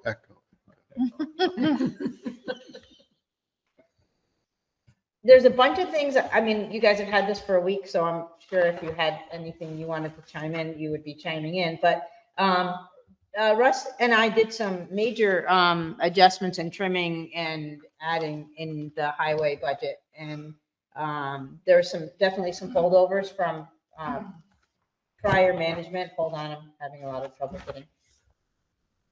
Okay, hold on. So I want you to just see those for the next week. Line 231 hauling. We'd like to bump up the amount of hauling that we do. It worked really well this year. I'm speaking for Russ because we met together to talk about this, but it really frees up the guys to do the projects that they've been doing. So that would bump up hauling from 43 grand to 53, which it looks like a real big bump. But if you look at the line above that, contractor miscellaneous, line 230, you'll see 0. So there was some confusion, and this was the last supervisor had the 2 items. One was contractors and professional service, one was contractors miscellaneous, and the totals were like 100 grand a year, 80 grand a year for those 2. And Russ and I feel like, again, keep it simple, stupid. When we hire contractors, it's contractors. And so we zeroed that one out, and we'll only be using line 229 for contractors. So there's certainly the extra money in the budget to cover the hauling. And contractors have been being used less because the road crews freed up and they're doing the projects themselves and they're doing a better job. So it makes sense. And we have such a capable crew. Yes, so it makes sense. And I'm gonna, yield to the chair at this time because I think that's it. And I'm gonna have version 2 for you end of the day tomorrow with a lot more exciting things and a new color, pink. Can I ask a quick question? Heck yes. Okay, I was looking just at the salary section for thinking about the part-time planner. If, and this is really more of a question, is if what we're anticipating for the part-time planner is going to be the same plan moving forward, that like show that Maya's role will stay in the same way, in the same pay structure for the next year. So Yes. what line are we at? That would be line 166. Yeah, The so- zoning salary. So that's just and then we have planning, which is different. That's our part-time, that's Larry. Larry's That's Larry, the plan. right. Larry's the planner. And Okay. so he'll continue with that work, although that may be a little high, but I think right now our contract is 72, I think, thousand. I would anticipate that there's going to be some kind of a merit increase there and their cost of living through regional. So I think maybe bumping that like by 7% might be a good idea. She's working out very well. And you know, I put together the money we took in. Our permit fees are extremely high right now, the highest I've ever seen. Wow. So not to say that that's going to continue, but she certainly generates over half of her salary and revenue. Great. So Why is she still called the acting? that's the term we have to use. She's the acting zoning administrator. Forever? Or after a probation? Or forever. She's acting zoning administrator because she cannot be appointed unless she works for us. So Part of the state ordinance. yeah. It's like, Oh, okay. she has to be labeled as I was interim because you made me interim, and an actual zoning administrator has to be under the umbrella and the policies of the town. So, Okay. so we use the word acting. So I had a couple of quick things on the budget notes I just randomly take as we go. It's the Sandhill Cemetery. Is there a budget for them? So I'm going to be working, I think Kurt may be ready. He got some, we're getting some quotes on like stump grinding. I was going to try to get Jed, the fence guy, up. So we will have some numbers maybe for next Thursday. Okay. These are just. That'll go into line 183. Yep. Okay. Once we know the number. These are just random thoughts. We Yeah. don't have to put anything down. Pedestrian Safety Town Center. Pedestrian The safety sidewalk here. project. But other things, signage, slow down, Patty, slow down. Patty, slow down. Also, we had town garage renovation and engineering study to identify what to do. We still haven't No. acted on that. So Okay. that'll So be. these are notes. So. Good. Yep. And then the chloride was just added. That's all I have. Perfect. Okay. And those are all on the radar here. Just a quick thing about salt. So some towns you might have heard that did get involved. The state did a contract with salt, and the vendors that they reached out to opted not to bid on Chittenden County. So we didn't get the opportunity, but Cambridge did. And I'll just tell you that you got a lot better deal than Cambridge did through, but it seems like salt is on the increase. Yeah, through the state, he's paying over $102 a ton. So that's through the state contract. Guess Pleasant Valley will be a little dicey this winter. Could huh? be. So ours, just so you know, ours went up too. So Yeah, so I'm just Okay. thinking it's like, should we project that to go up again? we did. Well, the reason they're higher, part of it is on that side of town, it's the trucking further. When they truck from Burlington to Cambridge, it's more than going to Underhill. So there's. Yeah, but there were other towns I saw, it was all over the map. I guess if you think I need to bump that one up, I'll bump it up. I bumped it up 10%. Oh, you did? Which Yeah. is what? What is So it? we're gonna 99.99. move on to the next items on the agenda. Thank you, Jennifer. Thank you. As always. Excellent work on round one. All right, Brad. Butler Road. Whoops, whoa, what happened there? I'm sorry. I can stop. I don't know, yeah, but hold on a minute, don't, Just my screen. I just lost everybody though. No, you didn't. Okay, It's just my screen. so you're stopped, right?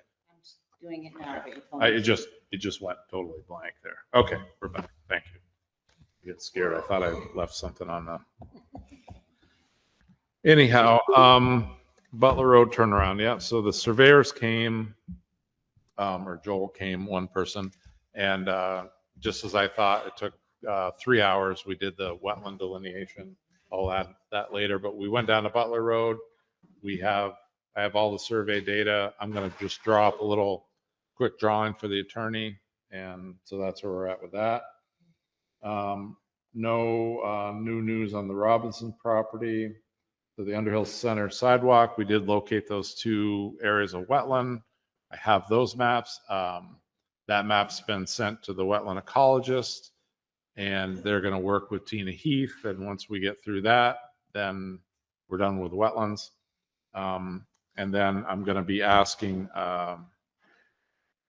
the design engineer for some preliminary, see what he's got done.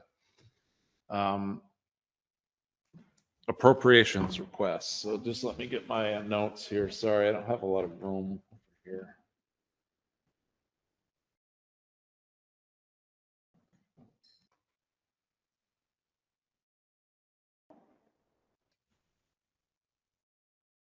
While you're looking, bear Brad, with when me. is the deadline for people needing to submit the appropriations? So we're past the We are past the we're past the deadline for an increase of an increase of more than $250. We're past that deadline. Okay. So I'm past the deadline for a new organization. no, we're not past the deadline. They'll just have to get I'll get to Sorry, that. There's one in here that talks about that. So the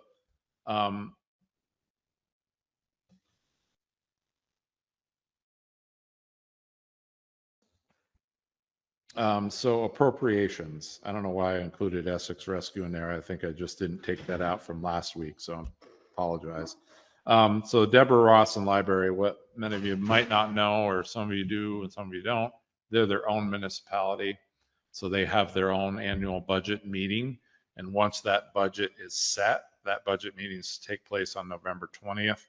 Once that budget is set, then it comes to us. So we just add it.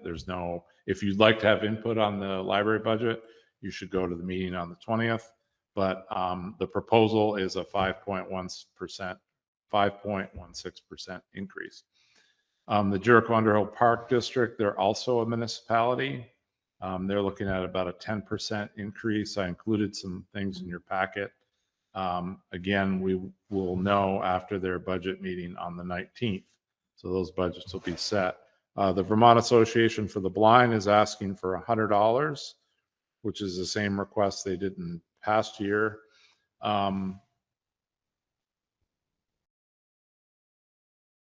Wood for Good submitted a request to become an appropriation, and they did it in a timely enough manner, so it's within the 100 or before the 120 days to the annual meeting.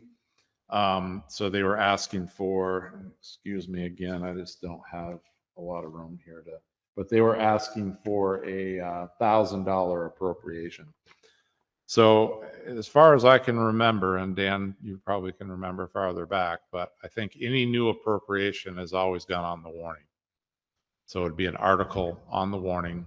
That is correct. Unless you don't want to do that, but for the first time. And once the voters, if the voters approve that $1,000 for Wood for Good, then it continues as an appropriation until it's not, subject to the policy. So they appear to be a nonprofit organization. I know DJ's supplies, any wood that they have that they take off a project, they donate to them. So some of our ash trees may go to them anyway. But so would that be your pleasure to add them on to the warning? Yes. For $1,000? Okay, so we'll do that. That would be, recent memory, like the farmer's market needed to do that. The food Yeah. hub, you needed to do that. It would be totally unfair to skip that process and not have the townspeople weigh in Right. what they want to do with it. The food hub was a little different because they missed the 120-day deadline. So they had to go the petition route, but I agree. I think it's a good idea. Let's see here. I feel like I'm a little lost for some reason. I apologize. Poker Hill's winter parking request. Well, there's something else here I want to talk about. Hang on a minute. Just a little disheveled because I'm in a new space here and I don't have a lot of room to spread out. And I'll do better next week or next time. There was, you asked me to reach out. I didn't include it in your packet. I apologize, but you asked me to reach out to the ecumenical ministry, and I did, and they were very thankful I did. They appreciated the fact that you were thinking of them. They asked for a $250 increase for this year. I asked them if that was enough, and they said that they would, they would look at their budget and see where things are. But they're in pretty good shape financially right now, so they are asking for a $250 increase, which we'll plug in if, according to the policy, we're allowed to do.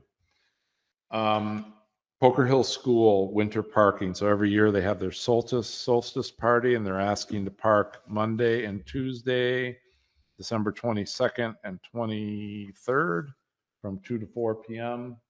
And they utilize we have a winter parking ban that's in effect now as of November 1 or November 15th, one or the other. So the select board has historically granted this request. We haven't had any issues, Russ? No. I move that we approve the winter parking request for the Poker Hill School. Is there a second?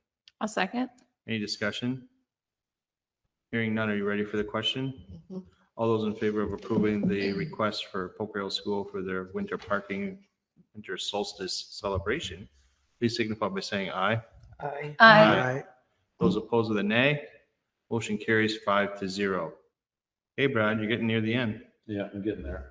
So we have, this is just another speed sign with the subscription. Each speed sign is $1,500 for that's the security, and we get the data. So you all agreed last year that all the signs should have the cloud package after we had our incident. This is just another one. I would just request that they authorize me to send this in, and I'll get that up to date. I think it's a consensus of the group that we have you do that, Brad. Okay. And then the last thing is the proposed unified. Oh, I'm sorry. Yeah, thank you, Russ. So we got the 2 new signs. You'll see that I've got our portable sign is on River Road. I think that's an excellent location for that sign. So that is possibly one location. Then you have got a couple of different options. I spoke with Bob about Poker Hill going northbound. We have one southbound. You could possibly put one northbound on the pavement part. Or you could try to put another one going westbound on River Road. So there's a couple of places. It is kind of nice to have one coming each direction like we do on Park Street. But it's your choice. I do think River Road, the position where the portable one is a good candidate.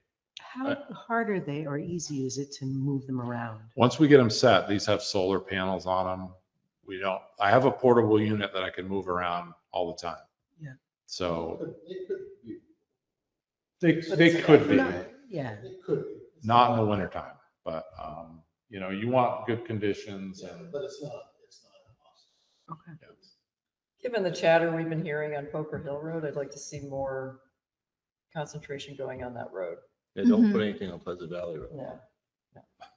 So we could look into northbound Poker Hill and then maybe stick that one on River Road.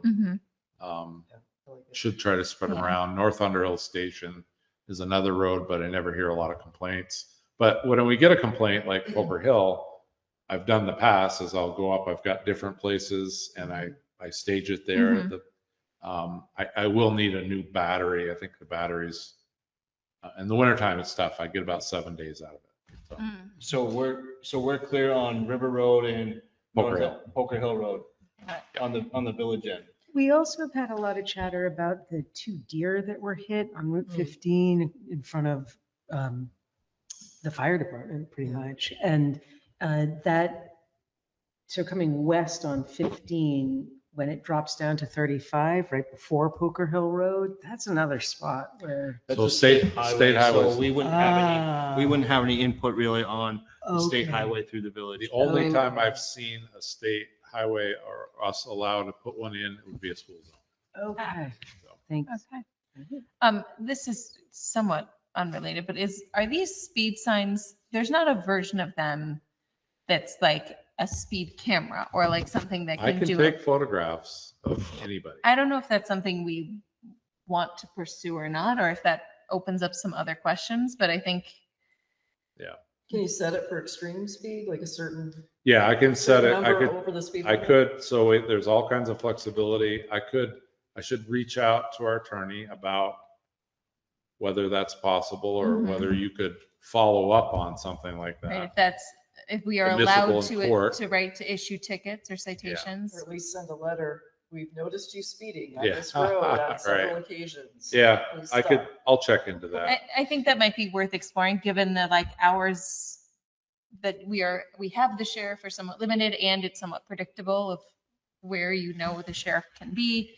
That I think if it is feasible for us to have some other disincentives, that we should at least explore what those options look like. I think we got to be mindful of state law. Yes, and for sure, we want to be within the bounds of what Because is taking legally pictures allowable. of somebody and then we get Yes. sued for violation of privacy or something. For sure. But I'll find out.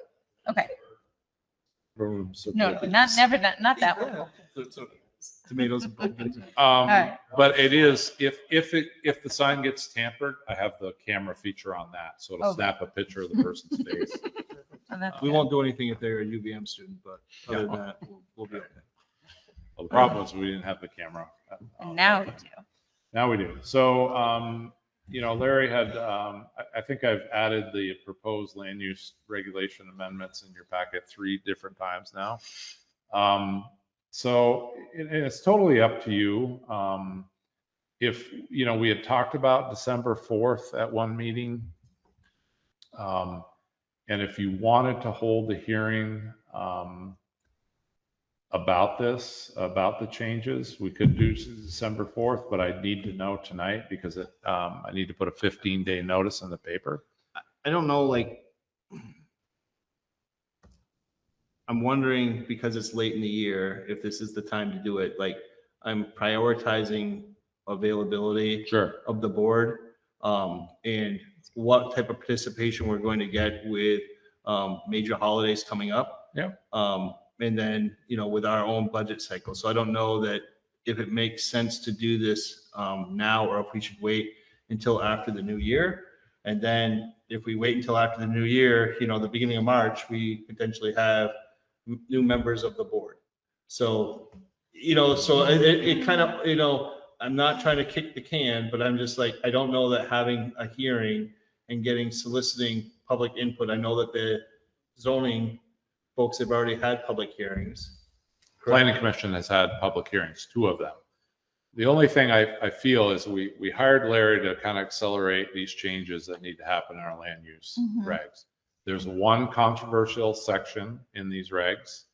The other are simple boilerplate changes to align us into the state with the state regs. Right. I get all of that. I'm looking at capacity Sure. of this board, and with the holidays and everything like that, if it makes sense to try to First of the year.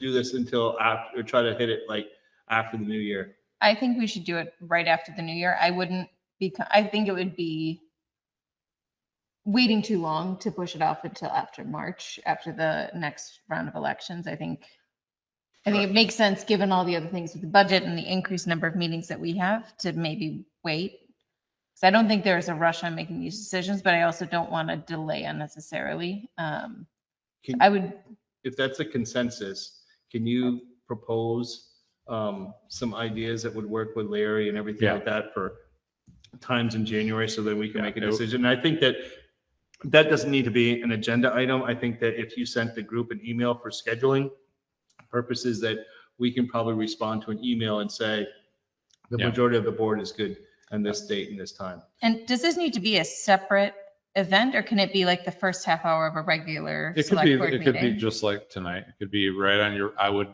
encourage you to have it on a regular select board Yeah. meeting.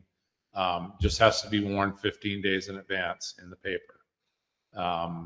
And I would consider, I would, if you have some time, just read those sections again or read the summary that Larry did. It's a 1-2-page summary, very well done. Mhm. And consider whether you want to see all these grouped together or not. Because if you group them all together in one hearing and someone appeals that, then we're in environmental court, I believe, For all of them. for all of them. I see. Versus maybe, separating some, separating. Can you make a recommendation of what we should do? Well, the wood think he just processing, did. the wood He's- processing one is Is maybe certainly, have that one standalone and the other ones Can the probably can other be three- grouped. Correct. Three go together. that would be my recommendation. I like that. Because otherwise, if it gets shot, or if it gets appealed, which Mhm. people have the right to do, Sure. Do the three. you don't we'll do lose the whole three, thing. And then the one separate. Yeah, I think that Correct. makes sense. And to do the 3 and the 1. So, Okay. Very good. all right. So, Let me just. anything else, Brad? I don't think I had anything else. I do have some, I would like to chime in on a few things when we get to correspondence and meeting schedules and so forth. Well, we'll let you. All right. Closing public comment. There's no public here. Nobody It online. doesn't look like there's anybody online, so we'll rush through that. Review and approve the warrants, review and approve the minutes for the October 23 meeting. So, I would like to say something here. So I've been holding off on, I have the decision for the Mountain Road almost complete, but this was an integral part of it. So I would like you to pay a little more special attention to the minutes of that hearing, because these will be in the part of the decision.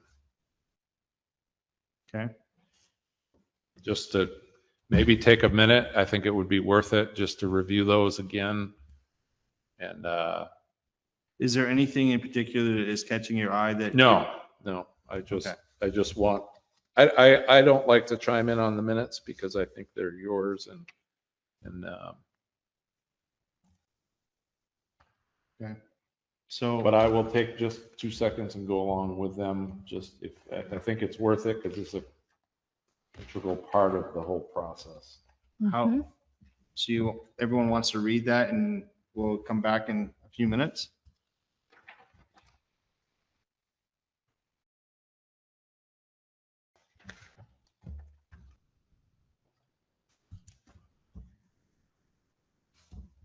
It's 8:03. We'll give 5 minutes. So at 8:08, we'll start to move things.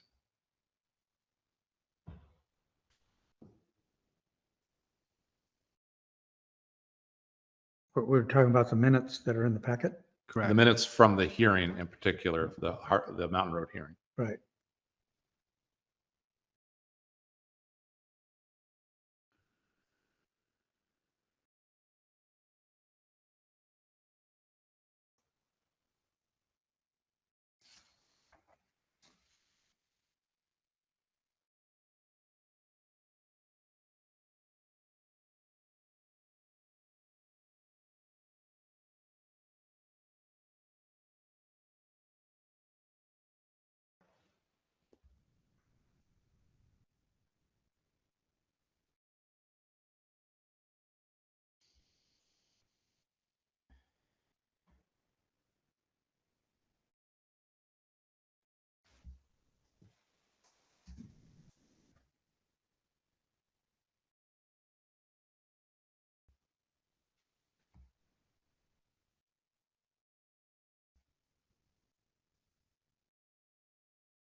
Okay, that's 5.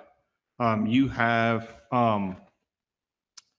in the meeting minutes, we reference exhibits A through J, excuse me. Those exhibits should be part of the packet. They are, and they were in the packet, yeah. Or Not they in were it? not in part of that packet. Yeah, no, that was just, I read them off Right. in order and I sent that document to Donna. Okay, so I'm going to move that we approve the meeting minutes for Thursday, October 23, 2025, with the addition of exhibits A through J attached to those minutes. Is there a second?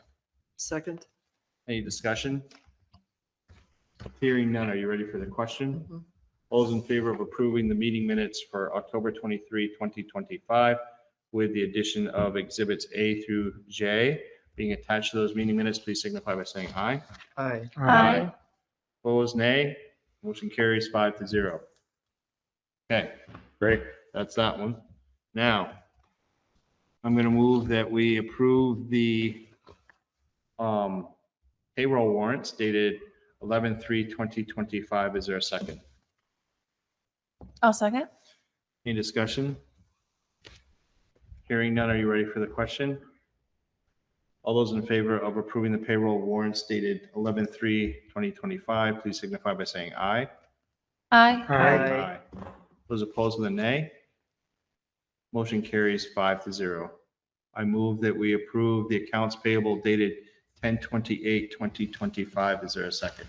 Second. Any discussion? Hearing none, are you ready for the question? All those in favor of approving the accounts payable for 10/28/2025, please signify by saying aye. Aye. Aye. Aye. Those opposed, with nay. A motion carries 5-0. I move that we approve the warrants dated 11/6/2025. Is there a second? Second. Any discussion? Hearing none, are you ready for the question? All those in favor of approving the warrants for 11/6/2025, please signify by saying aye. Aye. Aye. Opposed with a nay. That motion carries 5-0. Okay, I think we got everything, Brad. The only thing, the Brookfield service contracts, we're going to authorize you to sign. Yeah, those. I could sign, yeah. So that's the consensus of the group that will have Brad sign the contracts for Brookside. Yep. Perfect. And then you have the loan documents. And the loan document was, Dan sent that down your way. You should have that. I don't have it. Jen has it. She does, okay. And everybody's signatures on it? I gave it to Jen. Excellent. Okay. So with that, the next item is member items, correspondence announcements. The next regular scheduled select board meeting is on November 27th, which was canceled. And we're going to reschedule that for November 20th. And that is going to be at the town garage at 6 p.m. I'm sure Russ is going to have the new truck available for everyone to see. And I'm baking. Oh, perfect. Well, I've decided. Maureen and Dan, you both said that you had items that you wanted to bring up during this time. So Yes. I'm not sure who wants to start. Go ahead, Dan. First, we're talking about schedule. We have a little over a month to get that hearing for the Mountain Road under our belt with our deliberation. And I'm thinking that we can deliberate this lighting thing at the same time. Is that correct? Because we No, don't even so have to call you're them. exempt from all open meeting law with the Mountain Road thing. We can deliberate via email. The Tomasi Meadow is a different story. That's you're going to have to do in open session. Open session? Sure. There's no disadvantage it would put you at to speak about it in executive session. Okay. Sorry, but The mountain road's a different story. All open meeting law is out the window. We can deliberate, you can talk, you can call each other. I'm going to have a draft ready for you. That I think. So when For our can next we meeting? just tack No, on the? I'm going to send it to you Monday. Oh, okay. We're going to start as soon as I was waiting for these minutes to be approved. Now that's part of the decision, Got it. right? So I couldn't issue the decision until these are approved. I have all of the decision probably by Monday. And you can we can go back and forth, do a group email, as long as we're talking about that decision. Okay. And that's the way I'd like to see it get done if we could. Can we tack on the deliberation for this last hearing onto our next meeting? Sure. But that would be my preference, is that we deliberate the Tomasi Meadow lighting at our next scheduled meeting at the garage. Okay. And have time set aside for that of, say, How long? 15, 20 minutes. 15 to 20. All right. And that's going to be an open session. Yeah. Mm-hmm. Do you anticipate people would want to come from the public to hear that? No, we're all done hearing from the public, I think. But still, People who come people and may listen to want the to, deliberation. exactly the amount. It's a public meeting. Yeah. Mm-hmm. So we just should plan for that, have some chairs. Yeah, but you're not going to take any testimony, No, correct? Or any I kind guess of. they just, We if may people get- wanted to we share may and get some open public attendees. comments, but- Okay. That's fine. Yeah. So Welcome aboard. we Yeah, can you bring sit some in the truck. chairs down from They here. can sit in the new And truck. people might want to come to see the truck anyways. Yeah. Yeah, So, please. The, I can't remember, did we do the hybrid at the town garage too? yeah, I bring the owl down. Oh, we did? Russ Yep. is quite the master of the garage. Mhm. Oh, And sure. Brad. Okay, now my member item. Okay. So, but I just be wary of, you're going to talk about back and forth about the lighting tonight, but the public really doesn't have any, they could certainly sit there and listen, but they can't make any comment unless No, they I have. get that, but they may want to hear what we have to say. Sure. Yeah. Or they can Yeah, listen They to can it, listen in, or they can listen to the or tape. they can phone in, or they can go onto the Oh, cyber exactly. world They of. could go. So what I'll do, so what I'll do for that is I'll include, I don't know if we'll have the minutes in time. I have to get the packet to Bob tomorrow afternoon, Friday afternoon. So the minutes from this meeting will not be, you could watch if you wanted to rewatch the video, you could do that for that section. The minutes may not be available until not certainly Okay. when the packet goes out on Tuesday. Well, it's kind of all up here. Right, it's all up there, but what I will include is the written things I read. Okay. Okay. Right. And you had something else. Yeah, my member item is, today I attended the groundbreaking for the new materials recycling facility, otherwise known as the MRF, Hey. on Redmond Road in Williston. And it was a real nice event. It is on the news, if you want to tune into the later news on either Channel 5 or Channel 3. And they were both there, and we had some speeches from the executive director and our resident, Paul Roos, who is the chair of the board, and the people who are in charge of construction and people that are in charge of owning the firm or upper-ups of the firm that are building it, the design. And it's a big deal, $38 million. And it was just to put on the public record again, you remember a couple years ago, this has been an up and down situation with obstacles that we had to overcome. That's why it's delayed so far after the bond. The bond approval a couple years ago at town meeting on a separate article was approved all through the county by 80% of the voters, which is astounding when you're talking about that kind of money and how important this seems to be to people. And if you ever go, one final thing, if you ever go to the Williston Drop-Off Center, right before, it's on the left, right before you make the turn, the right turn off Redmond Road into the entrance road of the drop-off center, you'll see this, you can peek over there. There's a huge area that they've been moving earth and Yeah. acres. And their last obstacle was the DRB of the town of Williston. There was some argument about, environmental things, but they approved it 10 days ago and they moved in real quickly and started moving earth. So take a peek if you ever go to the Williston drop-off center on Redmond Road. Aaron, is everything okay? I see you got your hand up. I didn't want to, making sure we're. I just had a clarifying question because my notes said that the 20th meeting was going to be joint one with Jericho. So is that no longer the case? No, that's not true. Thanks.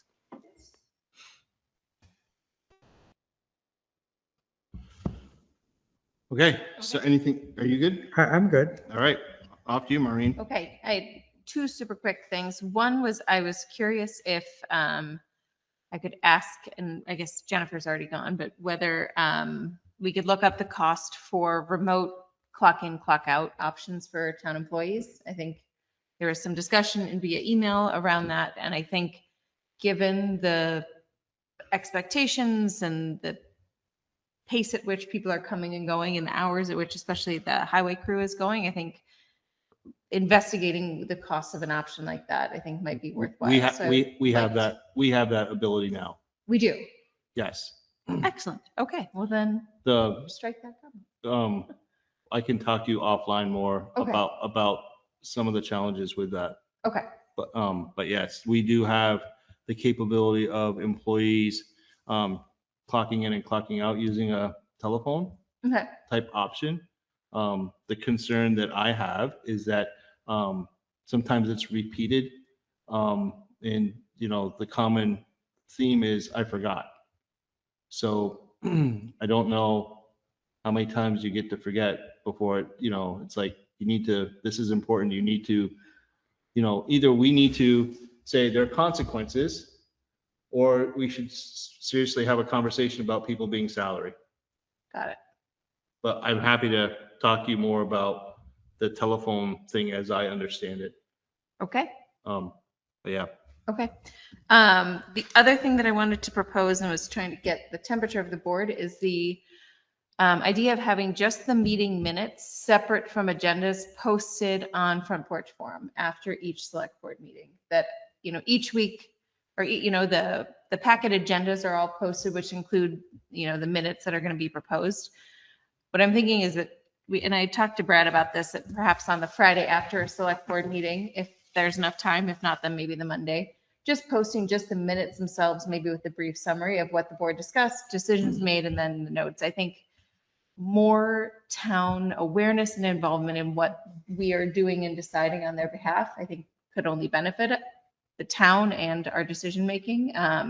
And I know it's available on the website, but just sort of presenting it to people where they just have to click through to read it, I think it makes it much more likely that people would actually have a chance to read it. I certainly would support having a link, like once the minutes are available, or the link from the video. Yeah. Like we put a post in social media or in Front Porch Forum saying, and drive people to our website and see how effective is that when, people come to the website to look at the meeting minutes and stuff like that after we post it saying they're available. I mean, I don't think that would be a heavy lift. So I think the idea would be you approve these minutes tonight. They're now official. Yeah. I would do a post on Front Porch Forum. Oh, right. So it's like one section behind, right? Because Donna has 5 days to do the minutes. Yes, okay, that's by right. law. So, and we want to be careful, if as soon as we get them, we want to be careful about that because Not people posting might them until have they're super approved. expectations And then I'm getting calls, well, where's the minutes? You Right. know, I No, think no, no. that's Yes. foolish. I would say that a good procedure would be, now that you have your minutes passed and approved, I could put a post and link them right to review the final minutes from, you know, I know it's a little retroactive or Mhm. back, but I don't know a way to Yeah. go forward No, doing it. I think that makes sense. You know, it's only 2 weeks ago, and like, you know, Yeah. I think, but I think that's just a thing that I was thinking about in terms of, Yeah. yeah, I think it's Yeah. good to get people into the website anyway, and having a link makes it easy. yes. And I don't mind even, you know, like I say, there's an immediate link on the Front Porch Forum post, takes you right to the packet. But I don't mind doing a short recap, you know, to hear more about this, and this. Please look at the minutes from Mhm. November, whenever it was. That adds time though. Somebody Yeah, has it's, to it's do that. quick to do. And It'd it's take not me easy. 5 minutes to do. Well, All I okay. got to do is cut it out of the agenda and just truncate it and say that If you think you can do it it's not a big deal. expeditiously, It's I'm not a all big for it. deal. Perfect. Put your, So I ti- just, so I put your understand, timer we're on not and talking let us about, know. like Donna has 5 days to do Yes. these minutes. We're not talking about those minutes. No, We're talking right. about what was approved. What's Okay. been, once it has been approved, then Okay. posting to Front Thank Porch you. Forum. I'm thinking it Yes. would take you more like a half hour. That's my No. number. That's what I think too. No. Yeah, No. okay, we'll It will see. not. All right. No, I'll just say it'll be a straight boilerplate. Okay. Okay, time it. Quick. Okay, that concludes my member items. Anything else from anybody? I have a couple Okay. things. Schedule when you get there. I just want a minute. Okay. What schedule do you want? If you want to talk about it now, I would like to just remind everybody of what we've laid out here. You know, we're meeting next week on the 20th. Yep. We're off Thanksgiving. We're meeting the first Thursday in December, which is the 4th. We're also meeting the 11th of December, which is the regular scheduled meeting. I'm trying to get, I was going to email Todd and see where he's at with the budget, because we'll probably meet with 2 members of the board here and 2 members of Jericho, meet with Todd about the budget. But hopefully the 18th would be a date that would work for the joint Underhill Jericho meeting for the fire department. So I'm saying get that nailed down now. Yep. Well, And we can postpone it, but I would rather signal to Jericho the 18th is our day. I've already done that. We've Okay, got good. that all set. It's all, and Todd has been on these emails. I just haven't heard from Todd. I got to reach out He's to him supposed, directly. he's real close. Okay. So Good. as long as you've got something scheduled with them, I would keep that. Yeah, I have it for the 18th, works for them. But what we need to schedule, if we want to do the pre-meeting like we've done before, I'm going to suggest that gets done somewhere in the first week of December. So those 2 board members can brief the board on December 11th. Mhm. Right. Right? So that's what I'm striving to do. Yep. And what I'd like to know is who would like to meet. I think Patty's done it in the past. Maureen's come before. Yeah, Bob and Shara, I I did don't it think last you've been year. involved yet. Dan has. Bob usually, you know. I'm going to recuse myself. So Seems like it's my would- turn. Would you like to try? Yeah. It's kind of usually a Shara, daytime thing. You look like you want to know more about the fire department. It's No, a, it's at their meeting, I think, isn't it? it's a daytime thing, so I don't know what your availability is during the day, but we could talk offline. Okay. Anybody else Um, would be. I'd also be happy to do it again. My days are usually pretty flexible, but unless somebody else wanted to do it, so. I thought it was evening last time. Well, you guys can figure it out. We'll figure it out, but I'm just, so I'm gonna Yep. put Got it. Maureen and Shara, and I will be in touch with you as soon as I can. Outstanding. So I don't know if it was inappropriate or not, but I am going to say that I sent a draft for Veterans Day out to the board and it was approved. You can read that into the record if you want, or if you want to just take a copy of that and put it into the meeting minutes, Brad? Sure. I can, I'll In just take it essence right of- off front porch Essence of forum. saving time. Yeah, um, let's do that. Very well written. Very well written, So yes. it looked like some folks were appreciative of that. Very So I'll much. send that to Donna, just the front porch forum post. Yeah. And then the other member correspondent I have is that I received a telephone call from Eric Johnson, the chair of the Jericho Select Board. He wanted to know what our temperature was as it relates to the proposed development at the sawmill. So I told him that, you know, I feel like communication is lacking and that there's opportunities for better communication between Underhill and Jericho as it relates to this as a sister town, and that maybe we need to find an ambassador that could go to Jericho and participate in their meetings, and then the ambassador could come back and brief the board, and if they need to get some type of direction on how we are feeling about whatever, that we would, you know, let our ambassador know. So in that spirit of an ambassador or a diplomat or whatever you want to call it, Eric responded back saying that the select board was unanimously in favor of adding someone from Underhill to our wastewater task force. So whoever you think makes the most sense, that will help look at it with at least neutral set of eyes, bringing up some valid and meaningful concerns that represent Underhill will do a good job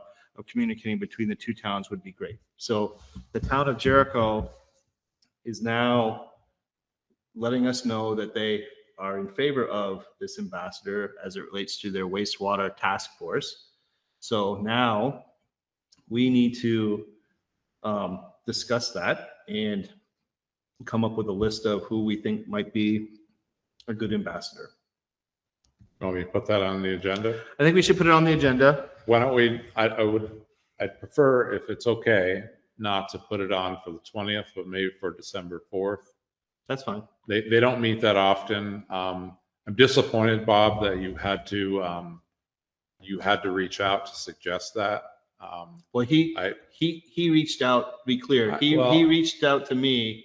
And in that conversation, I'm the one that, you know, laid it on the line, so to speak, or put all the cards on the table saying that this is how I felt about it, is that we're kind of left in the dark and not knowing really what's going on. And it was a little unnerving to think that we're looking at a huge project that's going to be impacting our town, you know, as it relates to everyone that lives, you know, from Park Street towards Cambridge line has to take Park Street or River Road to get onto Route 15 to go to work in the Burlington area. So whatever they do, if that's going to impact River Road or Park Street, it's going to impact, at least in my mind, half of the town of Underhill and its residents. I'd like to, with your permission, I'd like to talk to the town's attorney about that. I have some reservations about someone from Underhill being on an official board in Jericho, especially when it comes to wastewater and what you're getting into. I also don't feel like, you know, they haven't made much of an effort to draw us into their Well, and communication. that's what I'm concerned about, is I feel like it's hard to have an opinion on something we do not have information on. So Are we this is all good communication, but I think we should stop and we should put it on to an agenda so that we can I think talk that's about, a like, good idea. I'm not, Yeah. you know, devaluing what you're talking about. I know I threw a big rock into the pond, you know, type of thing, and No, it should be an official thing on our agenda. Yes. I believe would be And maybe we necessary. could ask Jericho if it's going to be on the December 4th meeting, if there are materials or information they think would be helpful for our board to be informed of ahead of that. I don't know if that's worth it or not, but I think, again, we're. Is it too we're- I think we're that's going- getting we're ahead of it. Yeah, Okay. I think right now we just need to say, like, the rock has been thrown, it's in the pond, you know, type of thing. Now we just need to talk about it and Got it. figure out like how we're going to respond to this. I made the suggestion that, you know, we should increase our communication and the idea of an ambassador. So there's reservations from the town Okay. administrator and there's other people here. You will have time. Yeah, I have to get your reservations. thoughts together on Yeah, I will Don't- get my don't thoughts. elaborate I'm not on gonna, it. I'm not, I will get my thoughts together. And I have So the 4th is when we will add that to that agenda to talk about the town of Jericho and the wastewater. Yeah. And in that spirit, we will try to hopefully work together towards whatever that may be. Yes. All right. Well, that was a lot. That was a lot. It's almost Dan's favorite time, I think. It is Dan's favorite time. I think if there's nothing else that anybody has, Dan, it's your favorite time of the meeting. Well, I think that I move that we adjourn. It's been moved and it's been seconded by Patty. All those in favor of adjournment, please signify by saying aye. Aye. Aye. Opposed? Motion carries 5-0. We are adjourned at 8:33. Thank you, everyone.